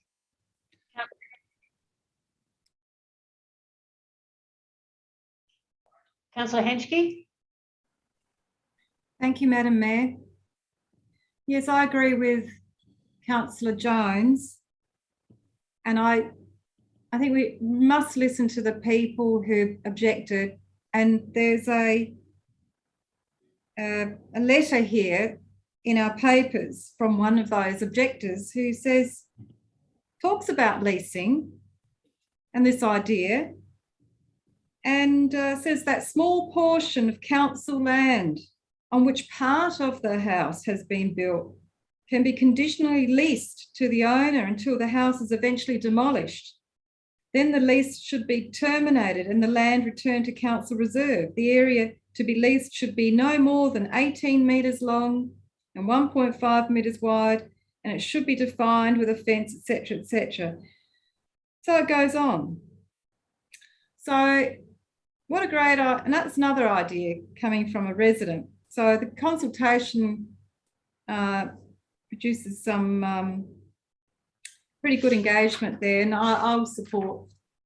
I won't be supporting this motion, but thank you. Councillor Hughes.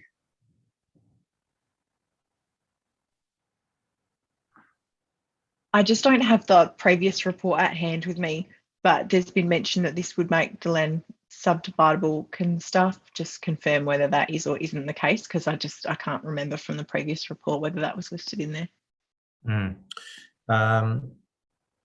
Yes, thank you, Madam Mayor. Once this conversation started, I had the answer ready to go.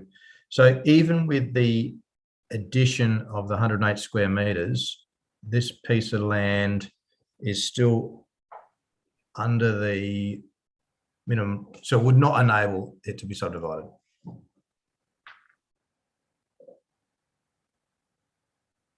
Right. Next person is Councillor Davey.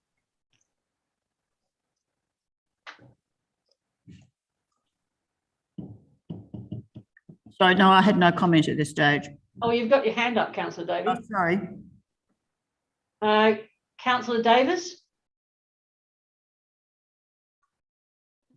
Can we just clarify, Your Worship, can we clarify how the encumbrance was discovered?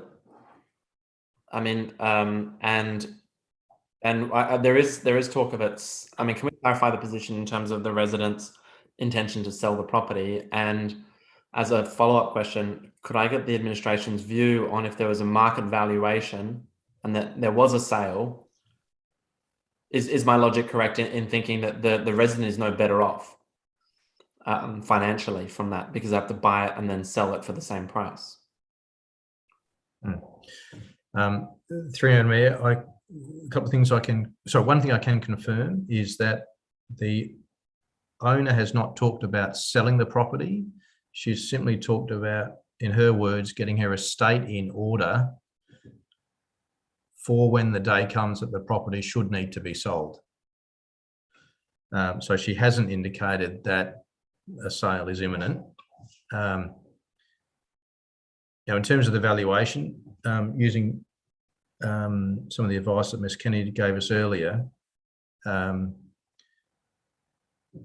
if this land was sold to the current owner and the value was realised at the same time, you would imagine it's a zero-sum game.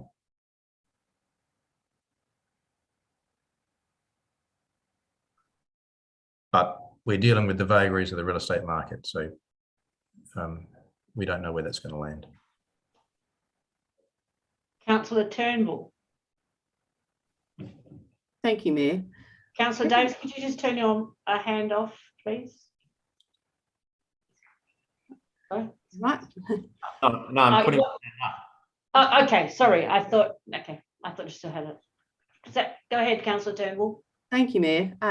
Everyone's making the assumption that this house is going to be knocked down and concrete boxes putting up, etc. It's just an assumption. I find it a little bit disturbing, actually, that this is being bandied around.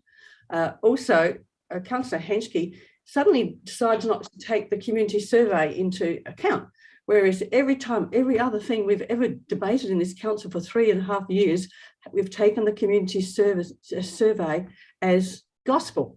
It might be just like on even or nearly even or one more, but that we go with the community survey. And also all of the residents of Moorcroft Avenue have been supportive of this. So here we are, here's another survey, here's another little piece that we could put into the whole equation. So I just want everyone to be a little bit mindful of that. Thank you. Right,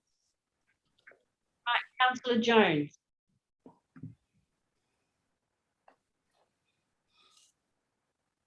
Thank you, Mayor. I have a question, if I may, please, in response to the CEO's response. Given that planning rules aren't actually rules but guidelines, can you tell me what the minimum block size in Moorcroft Court is and what the size of the enlarged property would be, and then divide that by 2 and compare the two so we can see whether someone would say, oh, well, it's close enough? Through Madam Mayor, I might refer that to Mr. Cooper. Thank you. Through the Mayor, unfortunately, I had to take that question on notice and get back to you, Councillor Jones.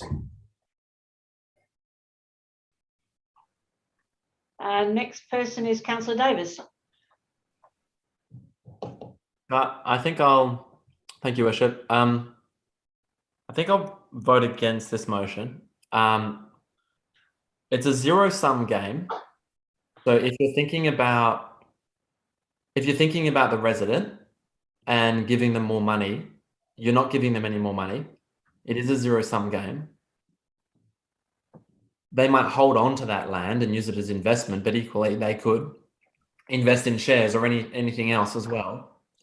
The second thing is, as Councillor Turnbull said, if there's no intention to demolish the house or sell it and continue to occupy it, then there's actually no change of use for the resident. What I simply want to do is ask the question is, what is the minimum blocks? What is the absolute minimum that we can get away with to, I do agree that we've done something wrong.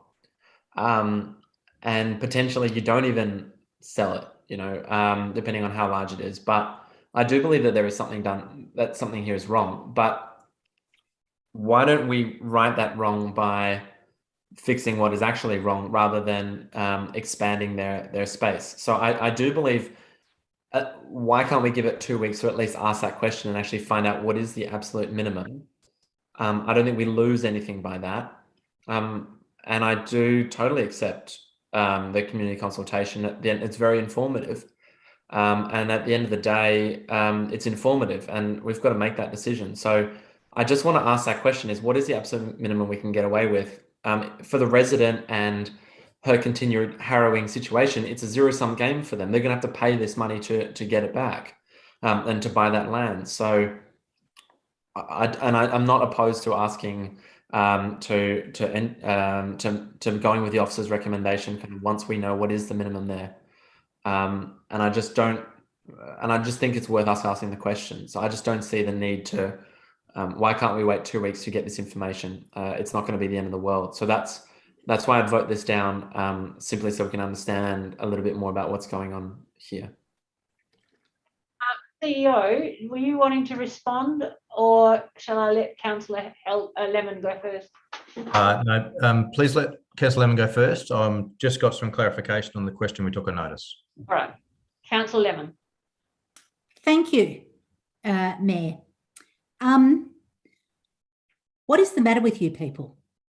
You're trying to overcomplicate a very simple issue here.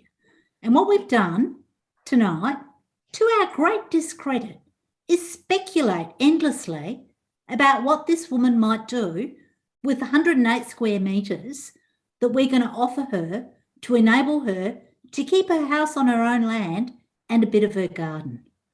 What is going on? She's 82 years old.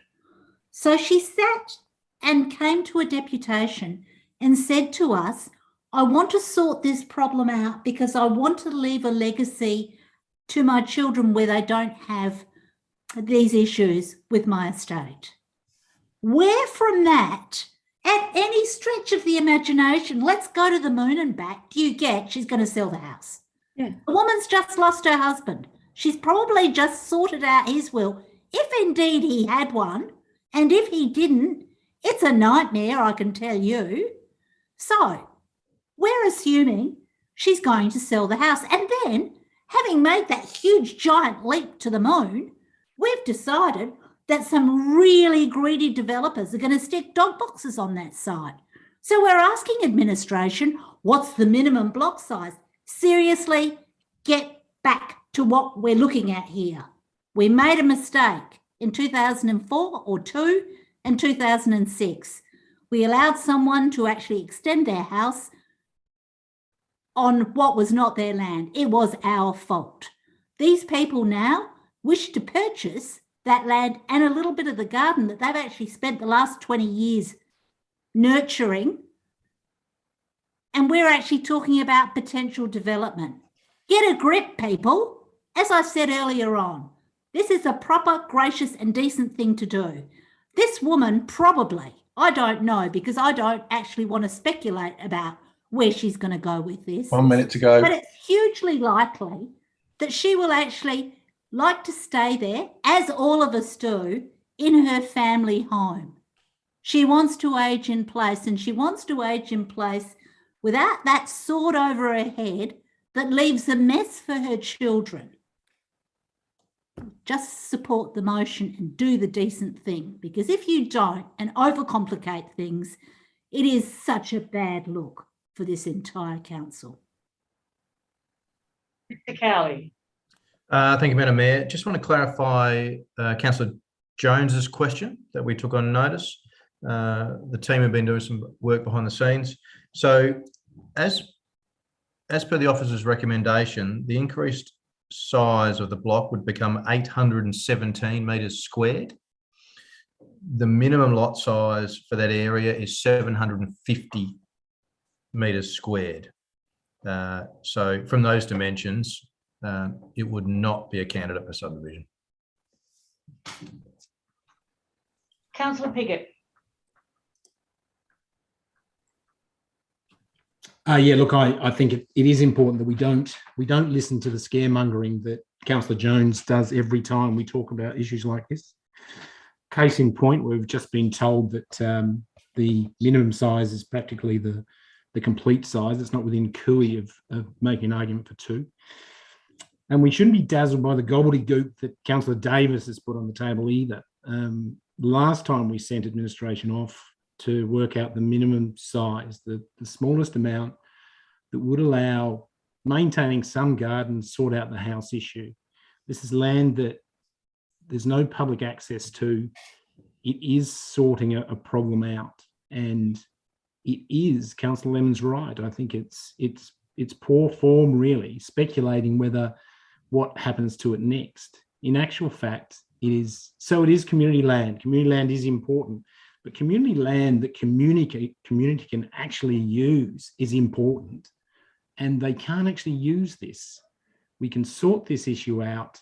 The resident is willing to pay for the privilege, and I think we should push this officer's recommendation through and make it happen. And it would be a very sensible and the right thing to do. So I will be supporting it. Right, there's no one else left on the list now, so we need to go back to Councillor Dawes.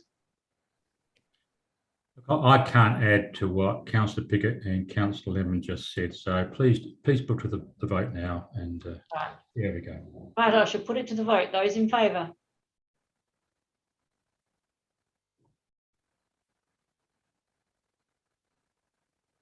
Those against?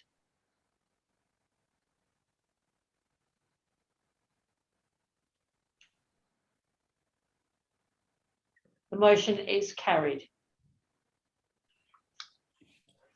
Now, I'm just aware of the time. It is 10:16. We have a large number of motions, sorry, not motions, reports. There's no way we're going to get to the motions tonight. You might want to consider how you want to organise the agenda for next meeting. And the other thing we need to consider in about 10 minutes is an extension of time. So I'm just giving you a forewarning on that. We're now moving to the next one, which is Councillor Henschke. Madam Mayor, Councillor Piggott has his hand up. Sorry, I missed you. Councillor Piggott. Yes.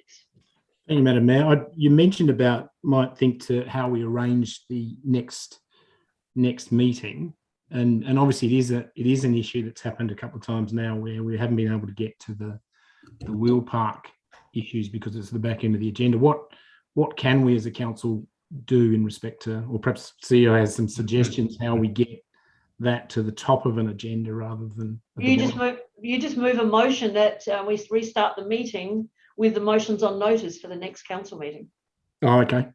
I mean, we have reversed it in the other way over the last couple of meetings where we've had to focus on the wheel park first because we've had deputies present.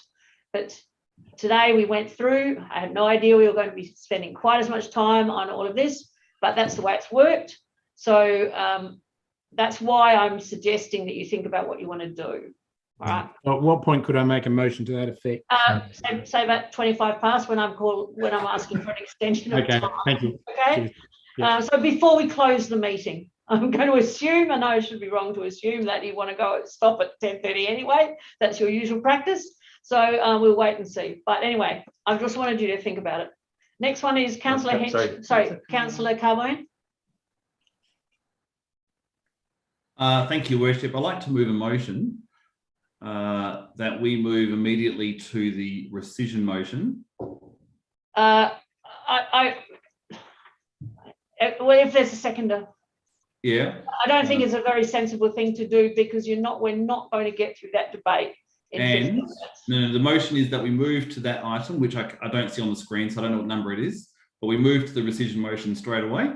And we extend the time to 11 o'clock. Is there a seconder? There is no seconder, Councillor Carbone, so your motion can't be accepted. So I'm going to ask now Councillor Henschke to tackle item 11.7. Thank you, Madam Mayor. I move with the officer's recommendation. Oh, it changed the number, didn't it? Yeah. Sorry, it's changed 11.6. Sorry, it's the one about the thermoplastic XD service at McGill. It's 11.7. Right, go ahead, Councillor Henschke.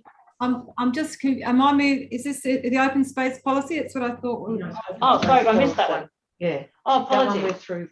No oh, we did that one. Okay. Yeah. Sorry, it's the open space policy. I wrote the name down by the wrong one. Sorry about that. Right, so I move with the officer's recommendation, Madam Mayor, to adopt the open space policy. It's been running, first issued in November 1994. It's a long time ago. We've been working on open space, which is great. We're still doing it. And for the next few years, I do hope we achieve some of the priorities we've got here and really focus, as we do, on canopy cover. And the other area which came up in the survey work quickly was about biodiversity. Was a strong survey result. Support for the development of habitat corridors, planting of more small plants and bushes in public spaces to support bird and animal habitats. My neighbour today said, guess what?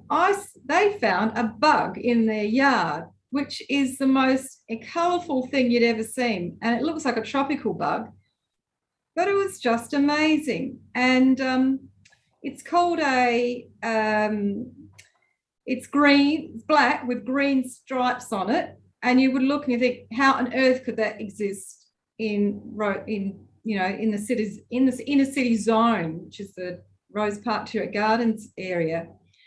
And it's actually called a fiddler beetle, the Australian Museum. There it is.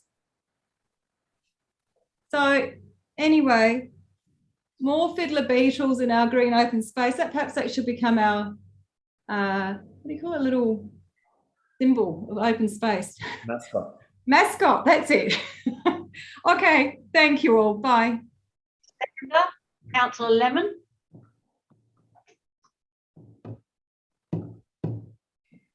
Thank you, Mayor. That's very kind. Now, to get back to open space. As I said earlier on when I was talking about the recreation strategy, sport and recreation strategy, I did speak with council staff, well, with CEO actually today, about the open space policy and how, whilst there's reference to it, it needs to be much more, a much bigger integration. And it seemed to me that everybody seemed to agree that what we need to do is we need to look at a 10, 20, 30-year plan for the acquisition of open space, not just for canopy cover, but also for providing extra playing fields and possibly even some netball courts should we acquire open space, but it won't just be open space. So I guess what I'm saying here is it may well be that the open space policy stays as the open space policy, but we need to have something like a land acquisition policy that sits next to it or adjacent to it or something above them all, and there's two hanging out of it with the open space policy on one side and an land acquisition policy on the other. I'm led to believe that the open space policy most particularly will be part of the city master plan, and I'm pleased to see that. And I look forward to our workshop as soon as we have it. But I think we need to do more with this, and we need to do it over a longer term. But I'm very happy to support it as it is. But it is an evolving thing, I hope. I'm just aware of the time. We have 2 minutes, so I'm going to have to interrupt this debate to seek a motion of extension. No, don't we have 7 minutes? No, according to the, we've got 7 minutes, but we're not going to finish this debate in 7 minutes, unlikely. I've got 2 more hands up already. Well, if we stop talking, I'll only take a minute. Okay, all right. No, wait a minute, Councillor Davies before you. Go. Thank you, Mayor.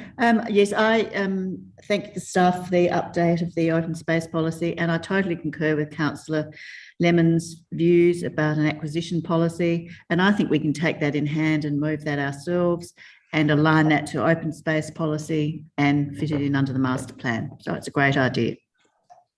Right, Councillor Davis. I just wanted to say how in the Adelaide Parklands, for example, every council has something valid that they can put on their open space. And in the Adelaide Parklands, they lose 4,500 square metres every single year. Protecting our open space is actually a conscious effort, and it's not just something we have a policy for and forget. And I think that every single councillor here ran on a let's protect our open space, let's protect our greenery, let's protect our reserves.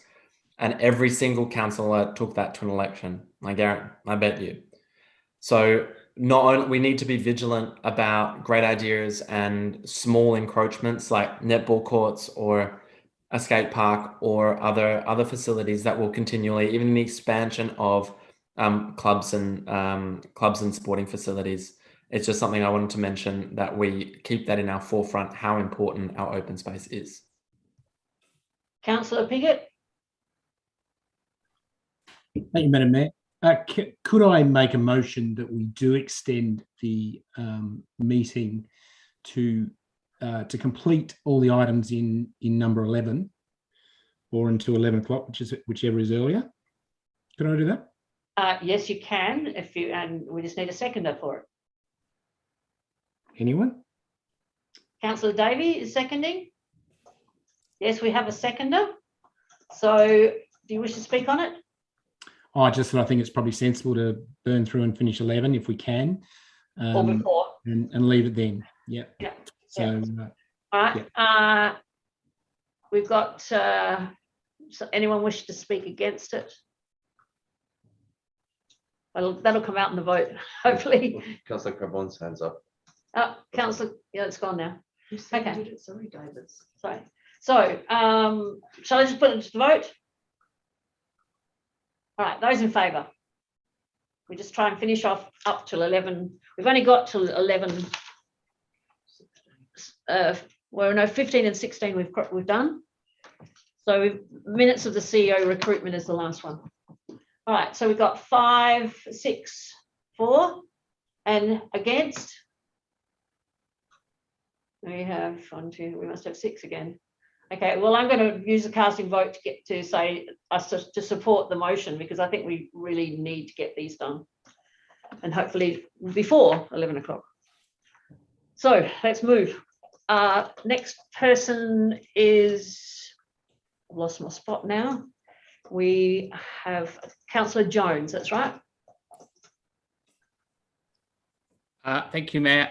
I wonder if I could move an amendment to this motion. Hopefully this is not too different, to add in that the administration convene a workshop to discuss the possibility of a land acquisition policy. Mr. CEO, is that necessary? Yeah, through Madam Mayor, I don't need a resolution for that, Councillor Jones. I'm happy just to convene that. I understand it's something Council wants to explore, so happy to do that without motion. Okay. Okay, good. Then if I haven't got anyone else who wishes to speak, I'll go back to the original mover of the motion, who was Councillor Henschke. Do you wish to speak, Councillor Henschke? Can I put it to the vote? Thank you, Madam Mayor. Okay. All right, those in favour? Those against? 2 seconds, Madam Mayor. Sorry, yeah, no, sorry, yeah, wait. Those in favour?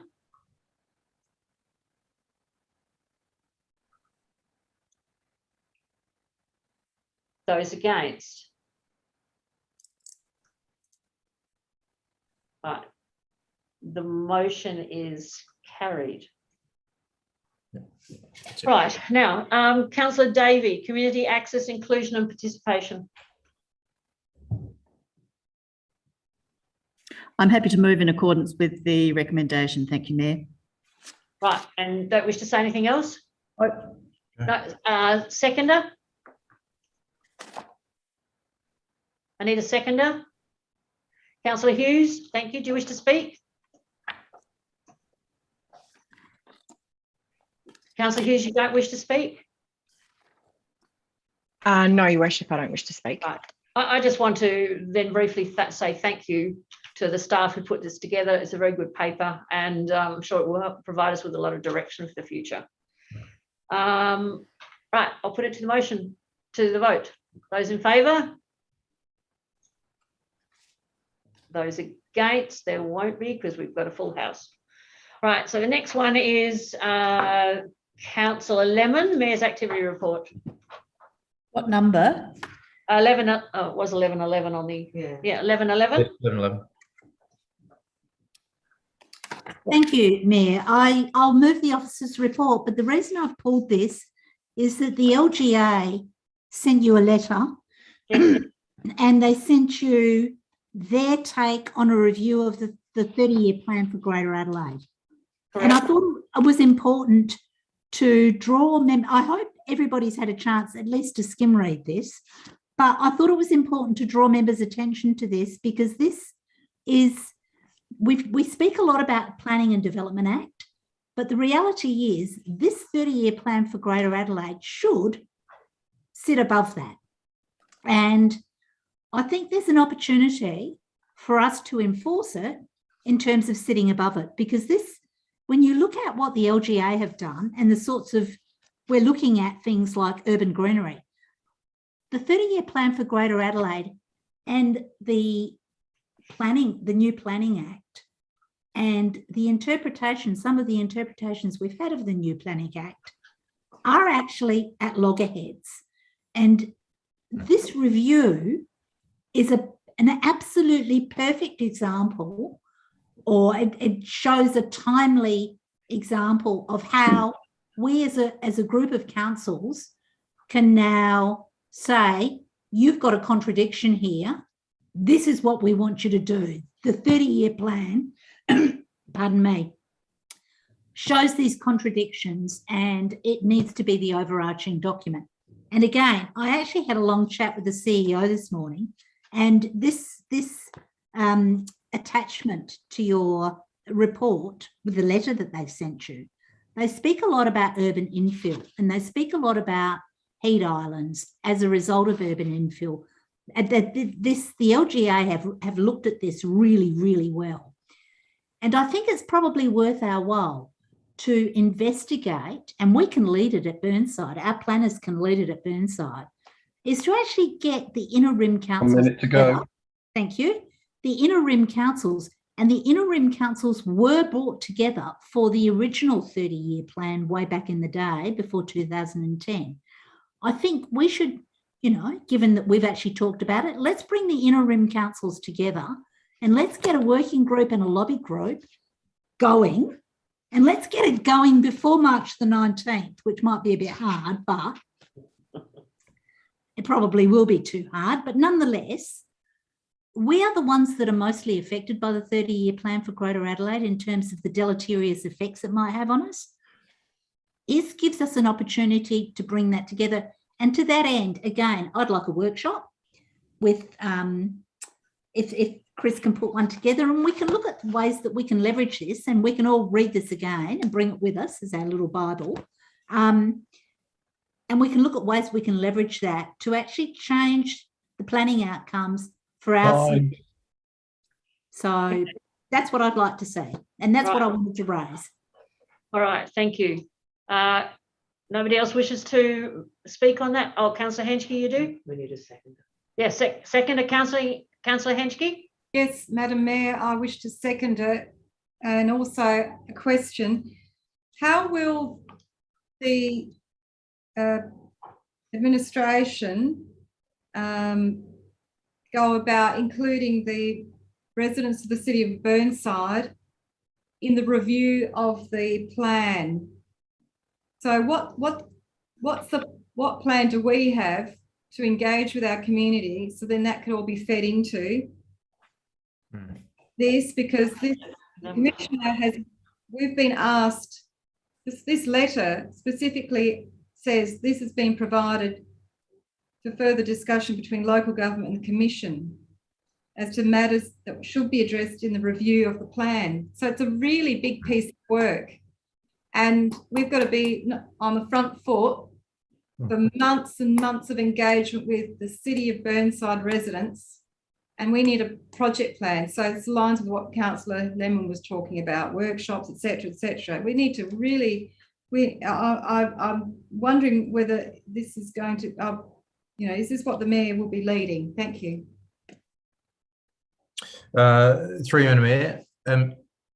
I think the officers, we are working on a response to the document. And in fact, following on from the comments from Councillor Lemon, we've identified that the ERA group is the ideal group of councils to achieve critical mass in our lobbying efforts into government. Now, in preparing our response, that will come back for comments from elected members. I think it's fair to say that we've already heard the community and we understand. I think the councillors clearly understand the community's concerns in this area. It's what this is about now is how we take this information and data and essentially hold the government to account in terms of how we can get ideal outcomes for the city of Burnside. I might add to that too. This whole issue of planning was one of our subjects that we talked to both political parties through ERA prior to Christmas because of the urgency that we felt that it had in relation to the coming election. Okay, Councillor Henschke. No, have no more hands up now. So can I go back to Councillor Lemon?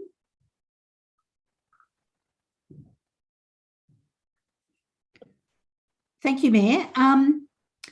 Yes, I think it's bigger than ERA though. I think we need to get all the RIM councils together, which is, I mean, ERA makes a good chunk of them, but it's a bit bigger because this 30-year plan looks at urban corridors and a variety of other things. And I think with the West Terrace has got as much to say as we have in this instance. So I think we need to get onto it.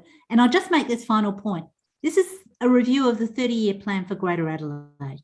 It's put out by the state government. It's not my business or council's business to actually canvass this to the people of Burnside. It's the state government's business to do their own community engagement properly.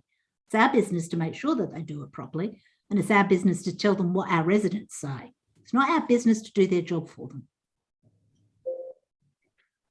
And I think Garrock have had a huge amount of input into this document. Obviously, it's been written really by Garrock. And we've certainly, through the mayors and CEOs in ERA, had our voices heard. And of course, David O'Loughlin, who's president, is also, of course, one of our ERA mayors. So he's very much in touch with all of the issues. And there was a really good article, a very brief one though, in the today's paper by the Angela Evans, president of a local government association, in relation to the issues to do with planning for the future. All right, put it to the vote. Those in favour?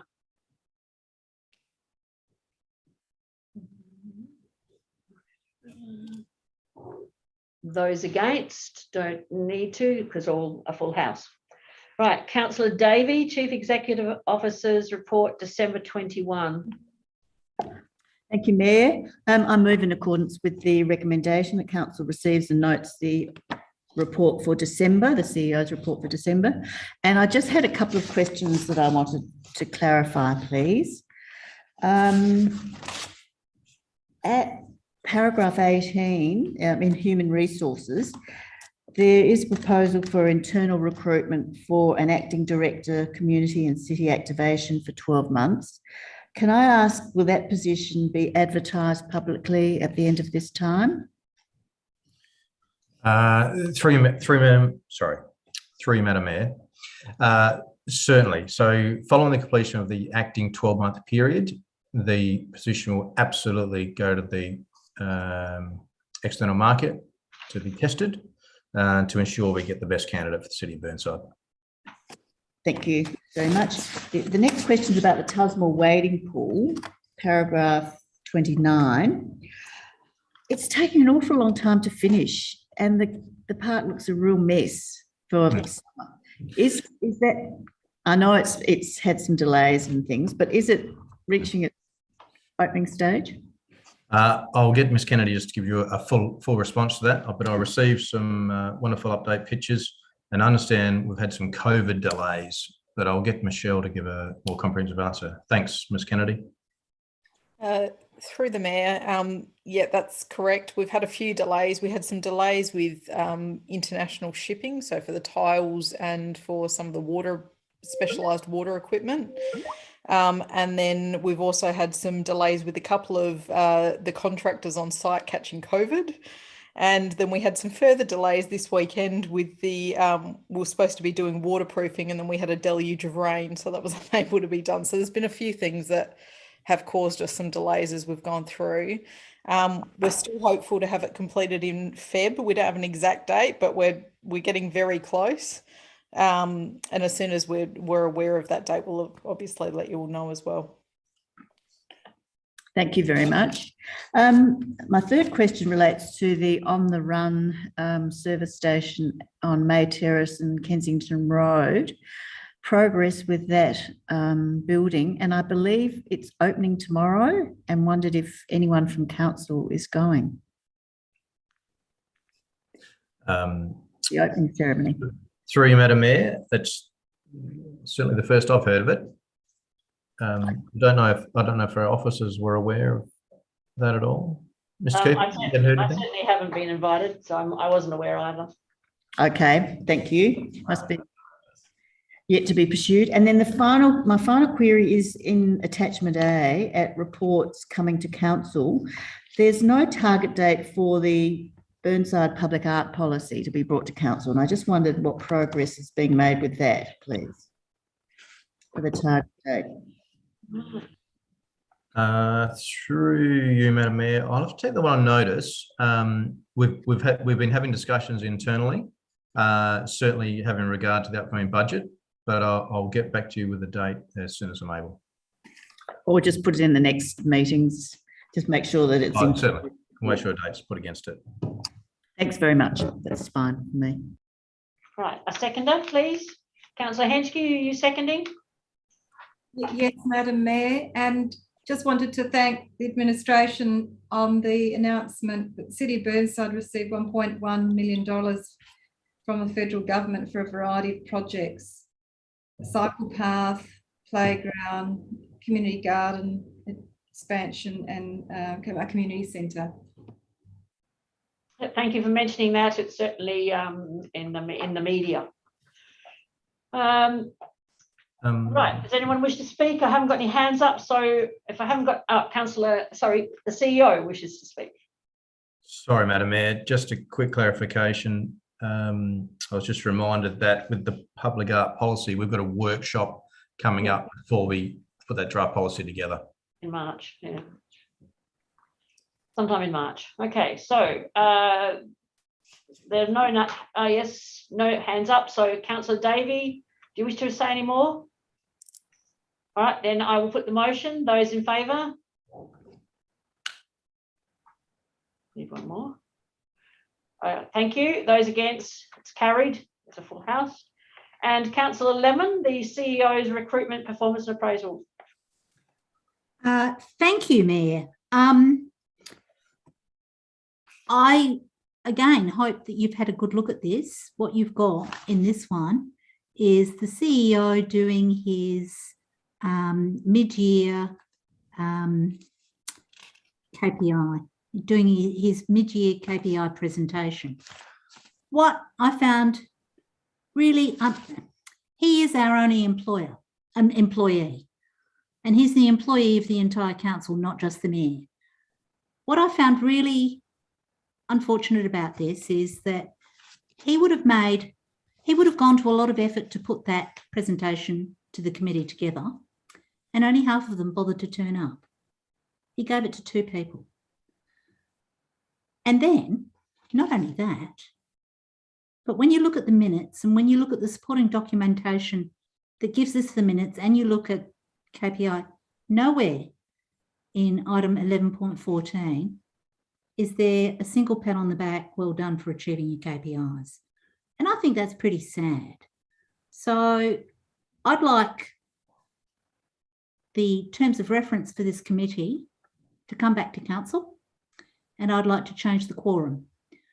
I don't think it's right and proper that you can have a quorum for this committee with 2 people, one being the presiding member. I think that our CEO deserves more than that, and he deserves more attention than that. So I'd like it to come back. He tells me that I don't need a resolution. It can come back and we can debate this on the chamber floor. I don't expect you to debate it today, really, at this time of night, but I really think that we should have a bit of a chat about how we treat our staff, and he is our only staff. So he makes a presentation, he goes to the effort, he comes and presents to half the committee, and doesn't even get a pat on the back and a well done. And I just don't think that's good enough. So that's all I wanted to say. I have to say that he did get a pat on the back and a well done on the night, but we did not move a formal motion in that regard. And for that reason, I apologise and I take responsibility for it. But the terms of reference are coming to the council. Matt's telling me soon. A change of legislation anyway. Because of the change of legislation, we have to bring it to you anyway. So that will be coming soon. And well, I'd like it sooner rather than later. Thank you. Right. We have a meeting soon, don't we? Well, the CEO committee doesn't have to meet before the terms of reference come back to council. The terms of reference can come back to the next council meeting, as far as I'm concerned. And I was led to believe that that's quite easy to do. Thank you. Seconder for the motion, or does anyone else wish to speak? Oh, sorry, Councillor Dawes, you wish to speak. Seconder, Councillor Dawes? Yeah, look, I will second. I just want to refer to Councillor Lemon's comments. If you look at the meeting, the end point, it went for 1.5 hours. And the majority of that meeting was looking at the draft report that the CEO had given us. We did give him some comments and some change of words here and there, but it was our role as a committee to say, right, we think now that you should now present it to the council. Now, whether we should have added in the minutes and we support it, I'm unsure of that, because does that put the council in a difficult position where the committee has supported it?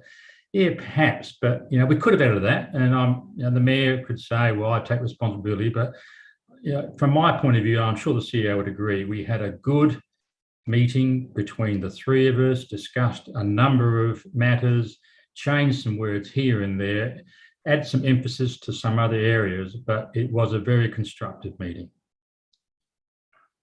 Councillor Piggott?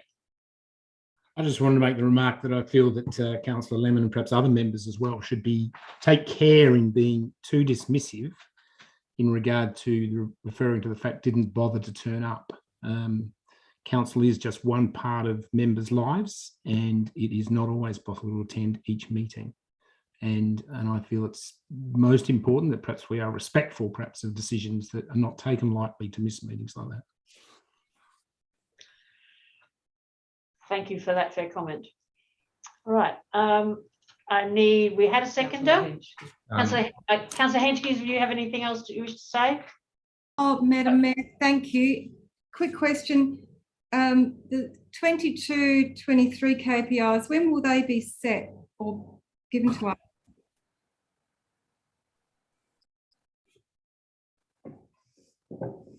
Around the new financial year is what I've just been advised. Yeah. Right. We're currently, our next step is actually to recruit the organisation that will do the appraisal next time round. So that's where we're at the moment, or where the next council meeting will be, next CEO committee meeting will be discussing. All right, I'll put the motion. No. No? Sorry, Councillor Lemon, you wish to say something? I'd like to sum up. Oh, sorry, I forgot. Yes, I think it was Councillor Hedgley. Apologies. Thank you, Mayor. My apologies to you, Councillor Piggott, and to Councillor Hubel. My intention was not to be dismissive when I said don't bother. And I do understand that this meeting took place on December the 6th. There are COVID considerations. People have been, I don't know why you didn't go, and you don't have to tell me why you didn't go.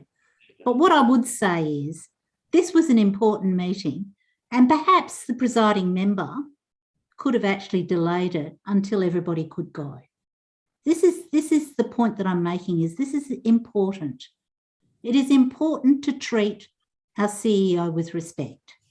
I'm not saying he wasn't treated with respect, but I think an hour and a half with two people, as opposed to the full committee, which could have taken place if there'd been, and I don't know whether there was a chance, whether there was an opportunity to change the date or to change the time or whatever. I don't know any of that. I just think our CEO deserved more. And that was the point that I wanted to make. And I think that we need to change the quorum to make sure that in the future, he'll get more. Right, you can't always change a meeting if you have a quorum and the terms of reference tell you that that's the situation. And also you can't change it when you don't know until very close to the last minute. So, and I am not, I'm not being critical of the two members who were not able to attend on the night, not being critical at all. Can't you just move a motion to adjourn it to another date and then call a special meeting of the agenda? Like it's. Well, I suppose we could have, but we had already inconvenienced the CEO by getting him to attend. He had done the preparation, he had done the work, and the terms of reference said 2 people was a minimum that we were allowed to have. And I took the advice of Matt Spearman, who helps us to coordinate these meetings, and hence we went ahead with the meeting. Otherwise, CEO would have done a lot of work for not for nothing, because I think it was really important that we were able to discuss the issues with him. And I do believe, unless I'm wrong, that we did cover all of the issues that were of any concern we had, but also highlighting the incredible work that he's been doing. And that was very clear, or at least I hope it was very clear in that conversation during the meeting, and as a result of the things that you did alter and change before the document came out to us all. It's actually not clear. So. Beg your pardon? It's not clear. No. It's not clear. Yeah, you said it's clear that you said it was clear that everything was counted for and that every point raised was raised. I think what Councillor Lemon is saying is that perhaps next time it would be a good idea for, if things happen, absolutely, but when half of the membership committee isn't there, postponing it to the next day and letting the CEO go home early isn't the end of the world either. So I do think it's a really important role that we shouldn't take lightly. And I support Councillor Lemon's view that there's only 2 out of 4 people there, then that's fine. Okay, Councillor Lemon has already summed up. So I will put this to the vote. And those in favour? Those against? Carried. Now, Councillor Piggott, you did wish to get a motion in before the end of the evening, and that is the end of the reports. I did. Thank you, Madam Mayor. Yes, look, I propose a motion that has the items of item 13 listed as the first order of business, or the appropriate wording at the Looks pretty good to me. Meeting. I need a seconder. Councillor Henschke, you seconding it? No, she's gone. Councillor Dawes, are you seconding it? Yes, I don't know. I think the words are that the motions be adjourned, because I think that was the wording we had in the code, or whatever you want to call it, of how we run meetings. I don't know if Martin Cooper could just help us there, because I think if you use those words, that was what Councillor Piggott wants to do. Is that correct? Through the mayor, no, it's actually not correct, Councillor Dawes. Councillor Piggott's motion is correct to request that those items appear at the start of the next agenda. You can only adjourn if you're actually debating the item, which of course we're not at this stage. Okay. Thank you for that, Martin. Thank you. Thank you. So you're seconding it, Councillor Dawes. Councillor Hubel, no, Councillor Hubel, do you wish to speak? No. Councillor Dawes, you don't wish to speak any further, so you need to remove your hand. Councillor Davey, you do wish to speak? You don't? So, okay. Sorry, Councillor Davey, we can't hear you. Okay. Councillor Hughes, you wish to?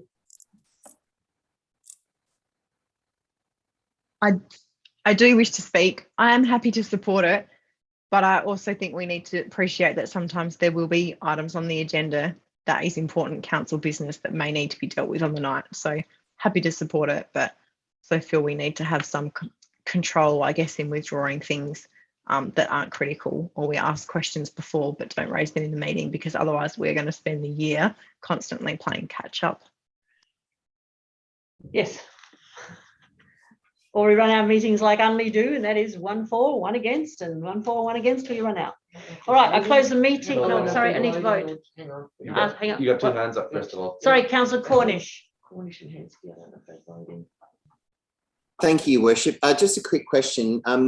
With these motions, could members elect to withdraw them before the next meeting just to speed things up? Because some of them have been hanging around now for a couple of meetings. Their motions, so they're totally in control as to whether they do that or not. I can't advise them one way or the other, or certainly not tell them one way or the other. Now, Councillor Henschke, you're next. Yep. So the way, Madam Mayor, the way this motion's worded, if they did withdraw, like Councillor Cornish said, they would still have to happen, that the motions are noticed. Okay. Thank you for clarifying. Councillor Davey? I just want to vote. Yes, good. I do too. But if you've got your hand up, I'm assuming you want to ask a question. Councillor Jones, do you have a question? No, I want to speak against this motion. Oh, okay. Right. I genuinely feel if we're going to discuss these skate park motions, it will take from 7 to 10:30, pretty much guaranteed, because we'll also get heaps of deputations. Hang on a minute. I'm just going to ask that question. Mr. Cooper, are there allowed any deputations? Because they have actually done the deputations on these motions already. No limit. Through the mayor, if you could just hold on 1 second.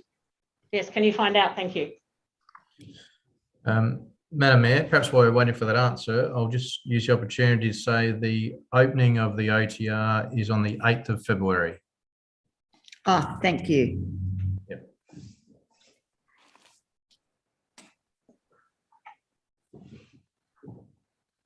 Okay, through the mayor, the answer to the question is yes.